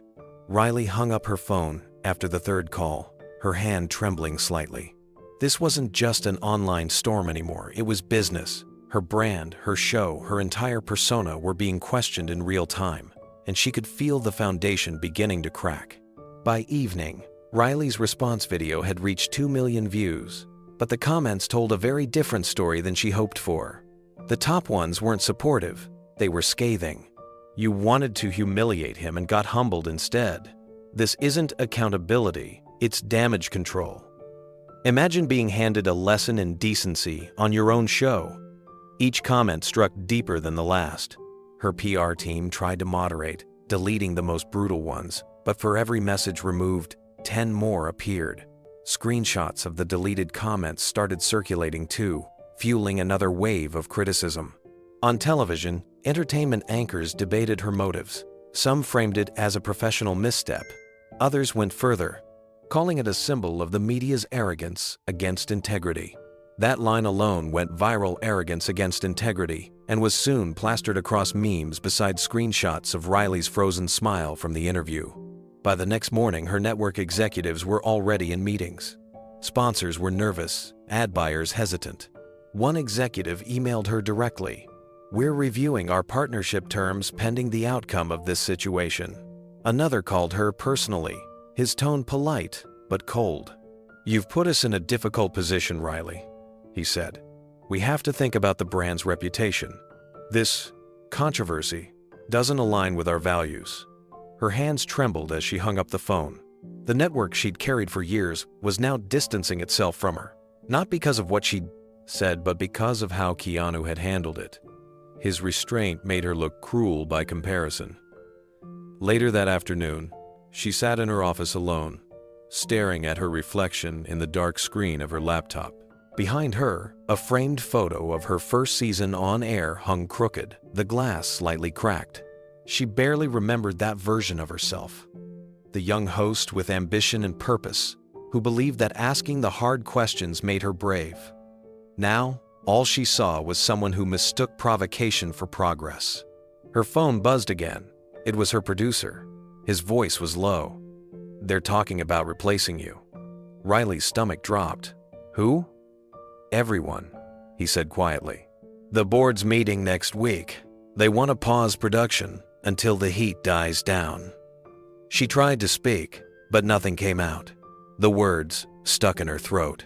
She had built this show from nothing, fought through criticism, climbed her way into prime time, and now it was unraveling because she'd misjudged one interview. She opened social media one last time. Keanu's name was still trending. Someone had edited together a montage of his most powerful quotes from the interview. His quiet smile, his steady voice, the moment he said, "Relevance fades. Integrity doesn't." The video had 40 million views. Comments filled the screen. He didn't win by fighting. He won by being himself. Riley closed her laptop and leaned back in her chair. For the first time, there was no plan, no statement, no strategy left to save her. This wasn't a PR crisis anymore. It was the quiet, unstoppable unraveling of her career. The next morning, Los Angeles was alive with headlines. Keanu Reeves' interview had eclipsed the entertainment world, spilling into mainstream culture like a tidal wave. Every major outlet had covered it. The front pages of digital news sites carried his face beside bold captions. "The man who redefined respect. Kindness isn't weakness. Keanu Reeves wins the internet again." Outside a small cafe in West Hollywood, a familiar black motorcycle was parked along the curb. Keanu sat near the window inside wearing a simple black t-shirt and a worn leather jacket, his hair tied loosely back. He stirred his coffee slowly, savoring the quiet of a rare calm morning. He hadn't given a single statement since the interview aired, and that silence had only deepened the mystery. But the peace didn't last long. A few paparazzi lingered outside, cameras ready. Then a young reporter, barely out of college, spotted him and hurried over. "Mr. Reeves," she called out, her voice nervous but excited. "Do you have any comment about the viral clip?" Keanu looked up, meeting her eyes through the glass. He smiled gently and motioned for her to come closer. The crowd nearby grew quiet, phones rising to record. The moment felt charged, like everyone sensed something important was about to be said. The reporter stepped forward, microphone trembling slightly in her hand. "People are calling it one of the most respectful takedowns in television history," she said quickly. "Everyone's quoting you. Is there anything you'd like to say to your fans or to Riley Grant?" Keanu paused for a moment, glancing down at his coffee as if weighing his words. Then, with a calm smile, he said softly, "Gentleness never goes out of style." The air around them shifted. It wasn't a loud statement or a boast. It was simple, human, and final. Cameras clicked, and within seconds, the video was uploaded to every platform imaginable. By noon, those 6 words had thus gone global. Gentleness never goes out of style. They appeared in captions, headlines, and digital banners. Influencers posted them over scenic sunsets. Fashion brands turned them into shirt slogans. Teachers quoted them in classrooms. Even CEOs reposted the line on professional networks, calling it the leadership lesson the world needed. Within 24 hours, it became more than a quote. It became a movement. The hashtag number "Gentleness never goes out of style" overtook number "Respect lives," flooding every social feed. Comment sections filled with stories from people reflecting on moments where kindness had changed their lives. And somewhere across the city, Riley Grant sat on her couch, scrolling through it all in silence. Her own video had been buried beneath the avalanche of Keanu's words. Her name was now shorthand for arrogance. His had become synonymous with grace. She turned off her phone, staring at the blank screen. The world had spoken, and it had chosen its teacher. By the end of the day, Keanu's 6 words had transcended the story that started them. News outlets across the world quoted them as if they were poetry. Morning talk shows replayed the clip on loop. A late-night host opened his monologue saying, "Keanu Reeves just saved humanity's mood in under 5 seconds," and the audience roared with laughter and applause. At first, Keanu had no idea. He went about his day quietly, visiting a friend's art exhibit in downtown Los Angeles, then stopping at a small bookstore where he spent 10 minutes talking to the cashier about her favorite novels. Cameras caught him smiling as he signed a few autographs for fans who waited respectfully outside. Even in the chaos of fame, he moved with the same grace that had just made the world fall in love with him all over again. Meanwhile, the ripple effect of his words was spreading faster than even the producers of his interview could believe. Murals began to appear overnight, one in New York, one in London, another in Tokyo. Each featured his silhouette and the phrase, "Gentleness never goes out of style." Clothing companies jumped in, printing it on jackets, tote bags, and coffee mugs. Artists remixed the clip with soft piano and violin, turning it into short videos titled "The Sound of Dignity." The internet, for once, wasn't mocking someone. It was celebrating sincerity. Riley's show network tried desperately to recover. The marketing department pitched a new slogan, "Tough conversations, real growth." But it was too late. Her name had become shorthand for the kind of media the world was tired of. Loud, performative, hungry for attention. People weren't angry anymore. They were indifferent, and indifference was deadlier than outrage. At the network office, her executive producer delivered the final blow in a hushed meeting. "We're putting the show on hold," he said. "Just for a few months, until things settle down." But the tone in his voice made it clear things weren't settling. They were shifting. That evening, Riley sat by her window, watching the city lights flicker below. On the news, another headline ran, "Keanu Reeves reminds the world to be kind." The anchors smiled as they discussed how one quiet answer had turned into a global message of hope. Even brands were joining in, airlines tweeting, "Gentleness never goes out of style, even at 30,000 feet." Charities adopted the phrase in campaigns for kindness. It was everywhere. She muted the television and looked at her reflection in the glass. It wasn't anger she felt, it was something closer to disbelief. She had built a career out of control, out of knowing exactly how every moment would land. But Keanu had shown her that real power didn't come from control at all. It came from restraint, from grace, from the courage to stay kind when someone tried to make you unkind. Meanwhile, across town, Keanu sat in his modest home, the lights low, a cup of tea cooling beside him. His phone buzzed endlessly on the table, but he ignored it. Outside, the city glowed like a galaxy of restless stars. He didn't think of himself as a hero or a symbol. He thought of the words he'd said and how simple they really were. He looked out the window and whispered to himself, "The world doesn't need louder voices, just calmer hearts." Then he smiled, quietly amused that what had started as a question meant to corner him had turned into a lesson that belonged to everyone. Far from the noise of fame, he took one last sip of his tea and let the night settle. Because for Keanu Reeves, the storm had never been about winning. It had always been about staying gentle. The week that followed felt like a cultural aftershock. What started as a viral clip had evolved into a phenomenon.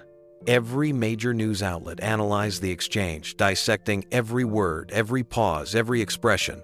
The Washington Post ran a feature titled, "Keanu Reeves redefines strength for a new generation." The Guardian called it a masterclass in calm leadership. Even the most cynical tabloids couldn't spin it into scandal because there was nothing scandalous about it. On cable news panels, analysts debated why the world had responded so deeply to one man's composure. "He didn't defend himself with ego," one commentator said. "He defended dignity with silence." Another added, "It's strange, but Keanu Reeves just taught the internet how to be human again." Universities began using the clip in their communications and ethics classes. Professors paused it at key moments when Riley leaned forward, when Keanu smiled, when the room fell silent. They asked students to analyze not the argument, but the energy. What happens when kindness becomes power? Podcasts followed. Some explored his restraint as a study in emotional intelligence. Others framed it as a moral parable for a digital age addicted to outrage. The episode titles spoke for themselves. The Art of Stillness, Strength Without Anger, How Keanu Reeves Won Without Fighting. Even the harshest critics softened.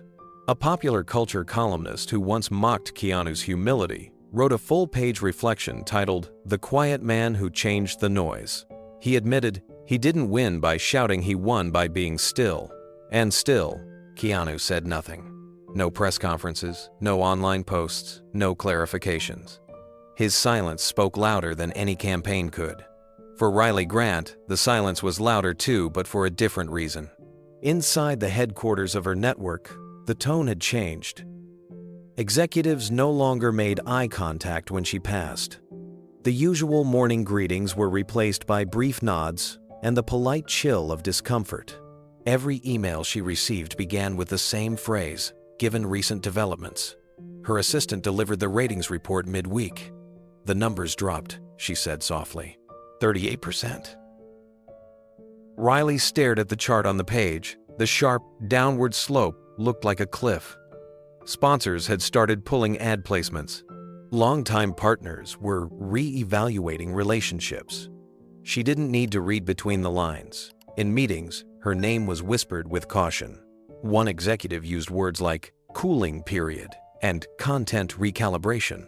Another was blunter. "The audience doesn't trust her tone anymore." She sat in silence as they spoke around her, not to her.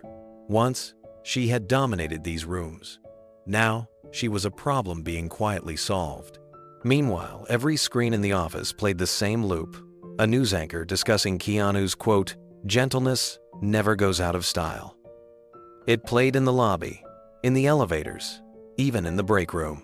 The sound followed her everywhere, like a ghost, reminding her of the moment she lost control. Riley's name had once been a guarantee of ratings. Viewers had tuned in for her sharp wit and fearless interviews. She'd been called unflinching, incisive, and the most daring voice in American television. But now those same words appeared in past tense. Every article that mentioned her also mentioned him, and the contrast wasn't flattering. Her once loyal sponsors went silent, one by one. First, the luxury brand that had backed her since her second season announced it was restructuring its partnerships. Then, a major tech company quietly pulled out of a year-long advertising deal. The final blow came when her network's biggest sponsor sent a single sentence: "Effective immediately. All promotional collaborations are suspended." She sat in her office as her team tried to console her. "It'll pass," one assistant said. "People forget fast." But the truth was, they weren't forgetting, they were moving on. In the modern age, attention didn't die, it migrated. And right now, it was orbiting around the one man who never asked for it.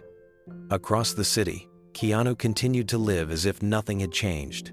A viral video showed him helping a delivery driver push a stalled van across an intersection. Another caught him stopping to take photos with fans outside a bookstore.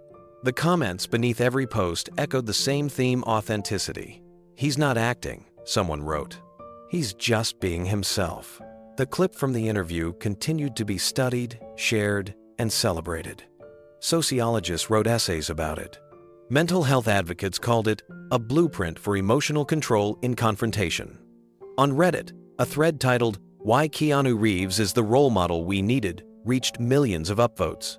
Even business leaders began referencing his approach in seminars, describing it as the new model for conflict resolution. Keanu had accidentally become a symbol. For Riley, the symbolism was far more painful. Her brand, once built on fearless questioning, had turned into a cautionary tale. Journalists debated her downfall like an academic case study. One columnist summed it up brutally: Riley Grant tried to expose arrogance. Instead, she revealed her own. She stopped checking her phone altogether. Every headline was a reminder that her legacy was no longer hers. Her words were forgotten, but his had become immortal. A week later, she received a call from the network's executive board. The tone was formal, not friendly. "Riley," one of them began, "we're exploring a new direction for the show. It's time for a fresh start." "A replacement?" she said flatly. There was a pause on the other end. "We prefer the term rebranding." The call ended with polite condolences, but the message was clear. The show she had built from scratch, the empire that bore her name, would soon continue without her. That night, she walked through the now empty studio. The set was dark except for a few glowing monitors showing playback from old episodes. Her own face appeared on one of the screens, confident, articulate, certain. She barely recognized that woman. She sat in her old chair, running her fingers along the edge of the table where she'd sparred with hundreds of guests. It felt smaller now, stripped of its authority. She whispered to the empty room, Where did I go wrong? The answer echoed from her memory, in Keanu's calm voice. Do you believe conversation should be about finding truth or proving a point? She closed her eyes. For the first time, she understood what he meant. Meanwhile, outside the studio, the world kept turning. A muralist in downtown Los Angeles painted Keanu's quote on the side of a brick building. He didn't win by shouting. He won by being still. Underneath, someone had added, "Number Gentleness never goes out of style." People stopped to take pictures. Couples smiled, strangers nodded, children pointed. And somewhere in the noise of traffic and applause, the lesson lingered, a quiet truth that had started as an interview and had become a mirror for an entire generation. Keanu Reeves had not only redefined strength, he had reminded the world that real power doesn't rise from dominance. It rises from restraint. The morning began with an email that made Riley's stomach twist. It came from her executive producer, the same man who had stood by her since her first season. The subject line was short: stepping down. She opened it with trembling hands. The message was polite, even apologetic. Riley, this has been one of the most meaningful chapters of my career, but I believe it's time for me to move on. The current situation has made it difficult to continue under the same vision. She read it 3 times. No mention of loyalty, no defense, just a quiet goodbye disguised as professionalism. Within hours, 2 more producers followed. Their resignation letters landed back-to-back in her inbox, almost identical in tone. It's been an honor. I wish you the best. I hope time brings understanding. The realization settled slowly but heavily. They weren't leaving the show, they were leaving her. Her assistant walked in, clutching a printed memo from the network. They just released a statement, she said nervously. Riley took the page and read it aloud. In light of recent public discussions surrounding the Riley Grant Show, the network is reassessing the future of the program to ensure alignment with its values and audience expectations. Her hands tightened around the paper. Reassessing the future, she muttered. That's code for ending it. Her assistant hesitated, unsure how to respond. By the afternoon, the dominoes continued to fall. 3 of her biggest sponsors' brands she'd worked with for years announced their departures. One posted a short note on social media. We value authenticity and kindness in public discourse. It didn't mention her name, but everyone knew exactly who it was about. The calls kept coming. Her PR manager's voice cracked with exhaustion. They're all pulling back, Riley. Every contract we had in negotiation has been paused indefinitely. The board doesn't want to associate the brand with controversy. She sat there in silence, the hum of the city faint through her office window. Just 2 weeks ago, her show had been at the top of the charts. She'd been trending for her interviews, her confidence, her sharp questions. Now, her entire career was dissolving in slow motion, undone by one conversation she thought she could control. Late that night, after the last of her staff had gone home, she opened her laptop and stared at the blank screen. The cursor blinked, waiting. Her publicist had begged her to record one final statement, a personal message that could humanize her again. If you show emotion, people will forgive, she'd said. They just need to see sincerity. Riley didn't believe it would work, but she had nothing left to lose. She turned on the camera and stared into the lens. Her face looked tired under the soft light, stripped of her usual makeup and confidence. For a long time, she said nothing. Then, finally, her voice broke the silence. If my words hurt anyone, she said softly, that wasn't my intent. She paused, searching for the next sentence, but nothing came easily. The practiced eloquence that once made her famous now felt hollow in her own mouth. She tried again, forcing her voice to steady. I've spent my career believing that asking hard questions was the way to truth, she continued. But I realize now that how we ask matters just as much as what we ask. I never wanted to come across as cruel. I wanted to challenge ideas, not people.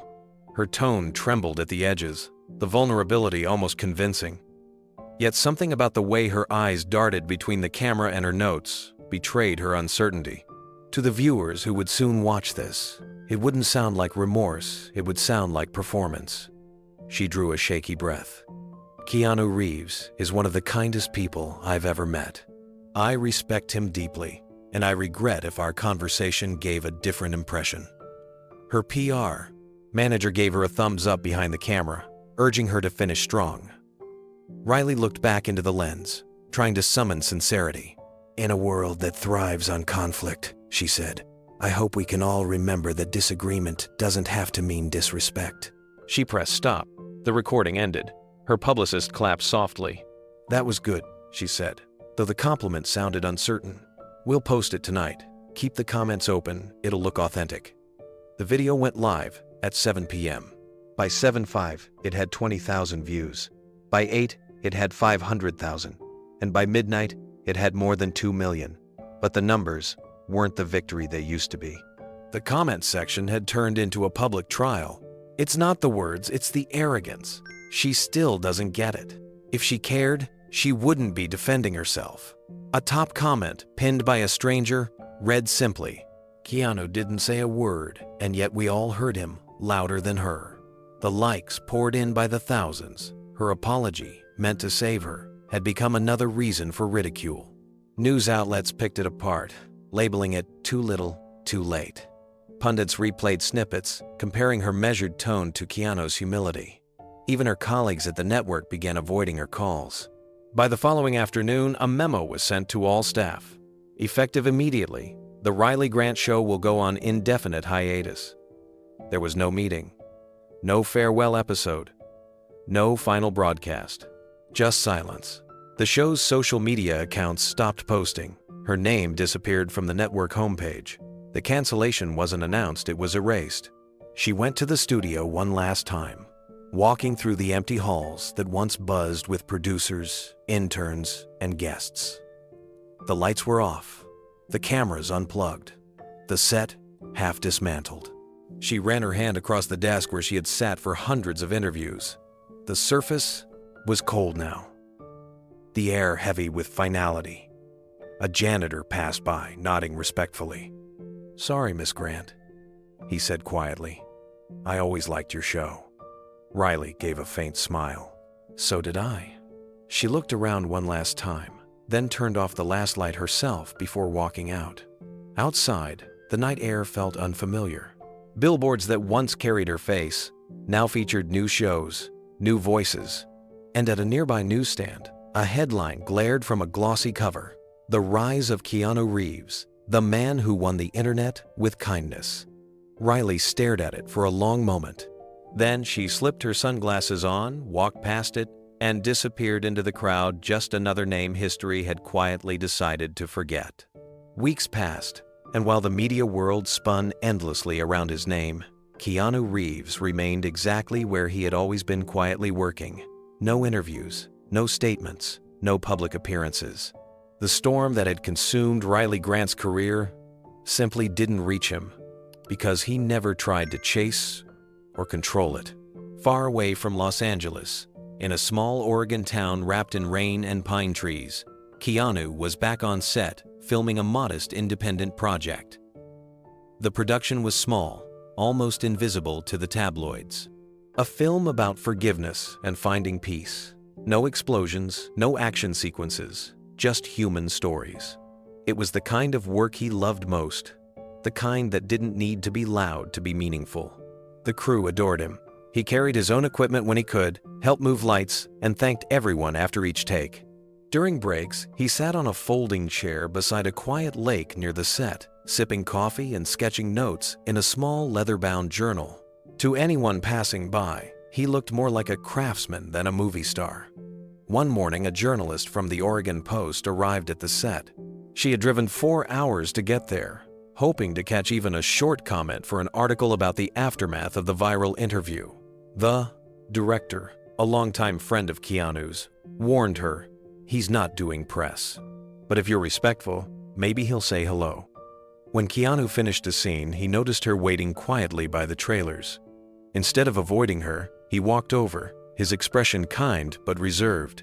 "Mr. Reeves," she began gently, "I know you're not giving interviews, but may I ask just one question?" He nodded, his eyes calm. After everything that happened with Riley Grant, why have you stayed silent? Keanu thought for a moment before answering. The world's loud enough, he said softly. Silence can be powerful too. The journalist blinked, almost surprised by the simplicity of it. She thanked him and didn't press further. There was nothing else to ask. When her article was published 2 days later, the quote appeared in bold at the top. The world's loud enough. Silence can be powerful too. Keanu Reeves. That single sentence reignited everything. It wasn't dramatic, it wasn't defensive. It was pure Keanu, measured, humble, profound. Within hours, the quote spread across every social platform. The Quiet Man trended worldwide, attached to videos of his earlier interviews, photos of him reading to children in hospitals, clips of him helping strangers on the street. The internet once again transformed him from actor to archetype, the calm voice in a noisy world. And while millions debated his wisdom and reposted his words, Keanu remained on set, completely unaware of the new wave of admiration. Between takes, he laughed with the sound technician, helped adjust a broken tripod, and gave his lunch to a crew member who forgot theirs. He didn't know, or perhaps didn't care, that his silence had become the loudest statement of all. The next morning, the world woke up to his words. Major networks quoted him during their broadcasts.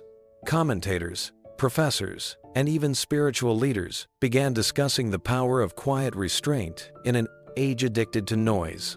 The world's loud enough. Silence can be powerful too. Those words traveled farther than any speech could.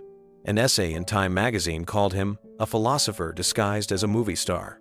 Another commentator wrote, "While others argue for attention, Keanu earns it by walking away from it."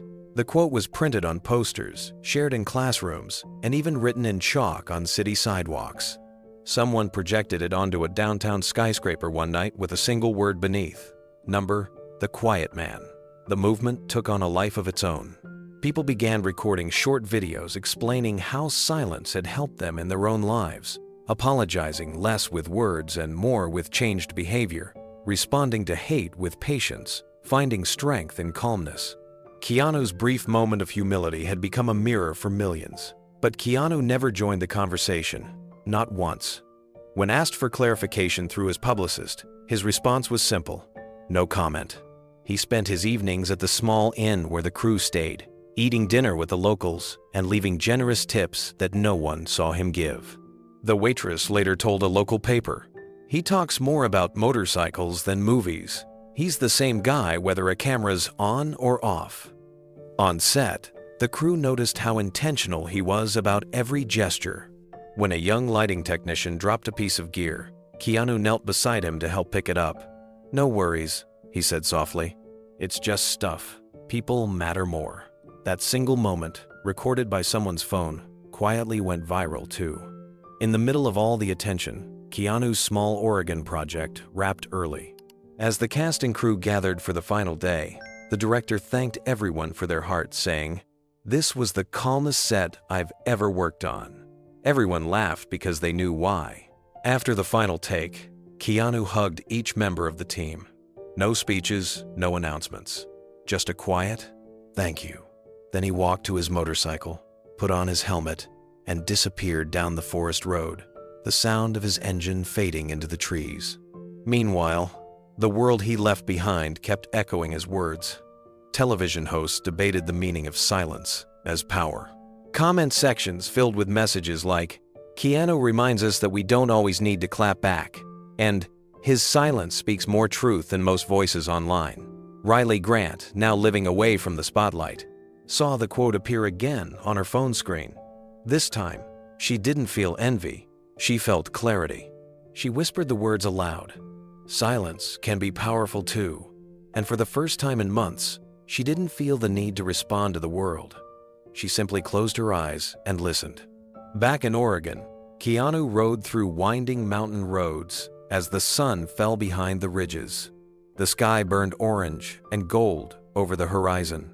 His phone vibrated in his jacket pocket with hundreds of notifications, but he ignored them. The wind rushing past him was all the sound he needed. When he finally stopped by a lake, He took off his helmet and sat on a rock by the shore, watching the still water ripple beneath the fading light. Somewhere in that quiet, he smiled faintly to himself. He hadn't set out to teach anyone anything. He had only lived the way he believed, gently, truthfully, and without the need for applause. And somehow, in doing nothing at all, Keanu Reeves had changed everything again. A year had passed since the night that changed everything. The world had moved on, as it always does, but the echoes of Keanu Reeves's quiet moment on national television had never really faded. The quote, "Gentleness never goes out of style," still appeared on t-shirts, coffee mugs, and murals across cities from Los Angeles to London. People repeated it in classrooms, offices, and even during political debates. It had become more than a saying, it had become a compass for a world that had been starving for grace. In that year, Keanu had done what he always did. He worked quietly. He funded a children's hospice program in Vancouver without publicity, donated anonymously to animal rescue centers, and continued to ride his motorcycle through small towns, unnoticed, except by the people he stopped to help. He refused interviews about the viral moment, always redirecting questions back to the causes he cared about. But the world didn't forget. It remembered the man who didn't raise his voice, but changed the conversation. When the Global Humanitarian Council announced its annual award ceremony in New York, Keanu's name appeared at the top of the list. The committee's statement was simple: for reminding the world that strength and kindness are not opposites, they are partners. The night of the event was elegant but understated, exactly the kind of gathering Keanu usually avoided. Still, after much persuasion from friends and organizers, he agreed to attend on one condition. "No spotlight," he said. "Just light on the people doing the real work." The ceremony was held in a grand hall lined with glass panels reflecting soft golden light. Leaders, philanthropists, and celebrities filled the seats. The host introduced him as an artist, a humanitarian, and a man whose silence spoke louder than any speech. The room erupted in applause. Keanu walked on stage in a black suit, his movements unhurried, his posture humble. He didn't carry notes, and there was no teleprompter. He simply stood there for a moment, letting the applause fade into quiet. Then, in his familiar, calm voice, he began to speak. "I never set out to make a statement," he said softly. "I just believe that you don't need to destroy others to stand for what's right. You just need to remain kind." The room fell completely silent. Not a camera flash, not a whisper. The words hung in the air like a truth everyone had been waiting to hear. He smiled, gently. "Kindness isn't weakness. It's courage without violence. It's power without pride." The audience rose to its feet. The applause was thunderous, not for the fame, but for the reminder. Somewhere across the country, Riley Grant watched the ceremony from her modest apartment. The lights were dim, her TV flickering softly against the walls. She hadn't been on camera in months. The media world had long since moved past her. But as she listened to Keanu's voice fill the room through the screen, something inside her shifted. The words didn't sting this time. They soothed. Riley sat on the edge of her couch, hands clasped tightly together, watching Keanu speak. The world had rebuilt his moment into legend. Yet he looked untouched by fame. There was no ego, no sense of triumph, only calm gratitude. Every sentence he spoke was deliberate, almost meditative. "I've learned," Keanu said, looking out at the audience, "that being right isn't as important as being kind. Sometimes the loudest person in the room isn't the strongest one. They're just the most afraid of being unheard." I've been that person too. We all have. But I think the real challenge is to listen when you'd rather talk. The audience stood again, applauding, but Riley didn't move. She sat still, her eyes filling slowly with tears. They weren't tears of regret for her lost fame. They were tears of recognition. For the first time, she understood what he had been trying to show her that night, not through argument, but through patience. She had built her life on words, on dominating conversations, on proving points. She thought that was strength. But in one quiet exchange, Keanu had exposed something she didn't realize: she'd lost the ability to truly hear someone else.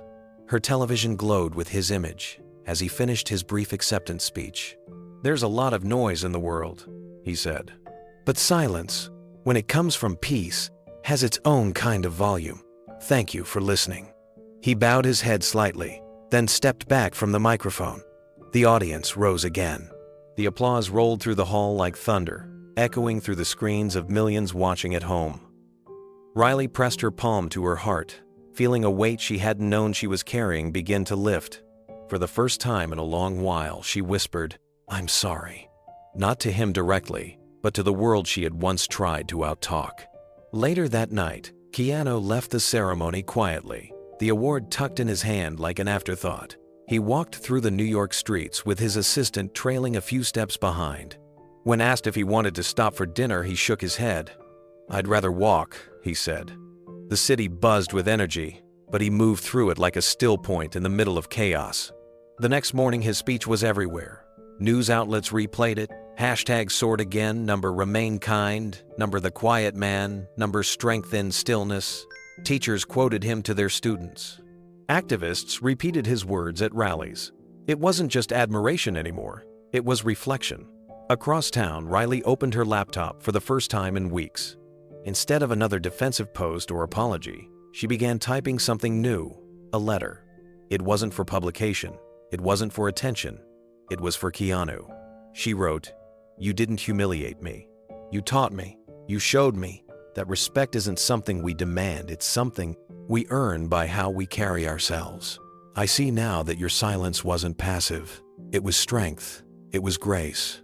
When she finished, she didn't send it. She just saved it and closed the screen, knowing that some lessons don't need to be broadcast. They only need to be lived. Over the following months, Riley began to rebuild not a career, but herself. She started volunteering at a youth media center, teaching students how to conduct interviews with empathy instead of aggression. The kids didn't know who she used to be, and that anonymity felt freeing. Meanwhile, Keanu continued doing what he'd always done, helping quietly, listening fully, and disappearing when the noise got too loud. Their paths never crossed again, but they didn't need to. The lesson had already been shared, imprinted on a moment that would outlive both of them. And in living rooms, classrooms, and hearts around the world, his voice still echoed softly. You don't need to destroy others to stand for what's right. You just need to remain kind. Keanu Reeves didn't win that day by raising his voice or by meeting aggression with aggression. He won by staying still in a storm that was meant to shake him. The night Riley Grant tried to tear down his image, she accidentally helped reveal something the world had forgotten: what real strength looks like. It wasn't the kind that dominates or shouts the loudest. It was the kind that stays grounded when everything around it trembles. When the cameras stopped rolling and the headlines began, the truth had already been spoken without any need for force. Keanu's calm had dismantled a system built on outrage. Every word he didn't say became louder than the ones thrown at him. He had no interest in humiliation, no desire to win a conversation. What he sought was something simpler and infinitely more powerful: understanding. In an age where debates turn into battlefields and kindness is mistaken for weakness, Keanu Reeves stood as proof that gentleness isn't submission, it's mastery. The world saw that night that a man could be calm, humble, and compassionate without losing his dignity. It made him stronger. People had expected a confrontation, a clash of egos. What they got instead was an example of balance, the strength of grace, the discipline of restraint, the courage to let someone else's anger burn out before speaking truth. That's what set Keanu apart. And what came from it was far greater than a viral moment. It became a cultural pause, a reminder, a shift. The phrase that defined that night, "Gentleness never goes out of style," echoed far beyond that studio. It entered classrooms, churches, family dinners, and social feeds. It became a touchstone for people tired of hostility and hungry for sincerity. Keanu didn't plan any of it. He didn't script the moment or prepare a perfect answer. He simply lived by what he already believed, that respect, even when unreturned, costs nothing, but changes everything. In the months and years that followed, those words outlived the controversy. They turned into a philosophy. Young men quoted it as a new definition of masculinity. Women used it to teach their sons that strength can coexist with kindness. Even critics who had once dismissed him found themselves admitting that maybe the quietest man in Hollywood had said more in a few sentences than some could in a lifetime. That day wasn't just about one interview or one celebrity moment. It was about the restoration of something timeless decency. As time passed, the world continued to talk about that interview, but the focus shifted. It wasn't about who was right or wrong anymore. It was about what the moment revealed in all of us. Viewers began to ask themselves the same question Riley had faced on that stage. How do you respond when someone tries to provoke you? Do you meet fire with fire, or do you let patience do the talking? Keanu's restraint had drawn out something deeper than debate. It invited reflection. His calm wasn't silence, born of fear. It was silence, born of confidence. The kind of confidence that doesn't need to prove anything. The kind that allows others to exhaust their noise while you wait in stillness, knowing truth doesn't need volume to be heard. In that quiet strength, people saw the difference between performance and principle. For Keanu, grace wasn't an act, it was his nature, and that's what made the world pause. He had nothing to sell, no image to protect. He simply existed as himself, unapologetically human and profoundly decent. Even years later, clips of that night resurfaced on social media. New generations who hadn't even seen the original broadcast watched in awe, asking, "Who handles confrontation like this anymore?" The comment sections filled with the same admiration that had started the movement. He didn't argue. He elevated the room. That's real masculinity. He taught respect without saying a single harsh word. But beneath all the praise, there was something more personal. People were reminded of the power they carried within themselves, the ability to choose composure over chaos, empathy over ego. Keanu had shown that winning doesn't always mean conquering. Sometimes, it means refusing to be conquered by your own pride. In a world obsessed with being seen, Keanu Reeves reminded millions that the most powerful message sometimes comes from being still. True confidence whispers. It doesn't need to shout. And that whisper, once heard, is impossible to forget. The story of that night became more than a viral memory. It became a moral compass. Teachers used it in communication classes. Pastors quoted it in sermons. Psychologists referenced it in discussions about emotional regulation. Everywhere, people began to see that humility and courage are not opposites, they're reflections of the same truth. As for Riley Grant, she eventually stepped away from television altogether.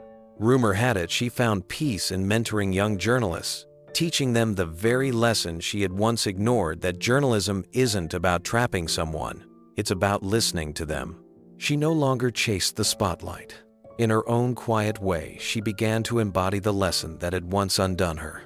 Meanwhile, Keanu continued living as he always had, riding his motorcycle through open roads, supporting causes quietly, and letting his actions do the speaking. Reporters still tried to get him to revisit that famous interview, but he always smiled the same gentle smile and said, "It's just a conversation that taught us all something." He didn't need to say more. He never did. Because some victories don't need celebration, they just need to be remembered. Keanu Reeves didn't win that day by attacking. He won by revealing the strength of grace. In a world addicted to outrage, he reminded everyone that kindness is not weakness. It's wisdom, it's courage, it's the calm voice that outlasts the storm. And in the end, that one simple line, "Gentleness never goes out of style," became a timeless truth that reshaped the conversation about what it really means to be strong, to be human, and to be heard. Now, let me ask you something. Would you have kept your composure like Keanu did? Tell us in the comments below. And if you believe, respect should never go out of style, subscribe for more incredible stories like this one.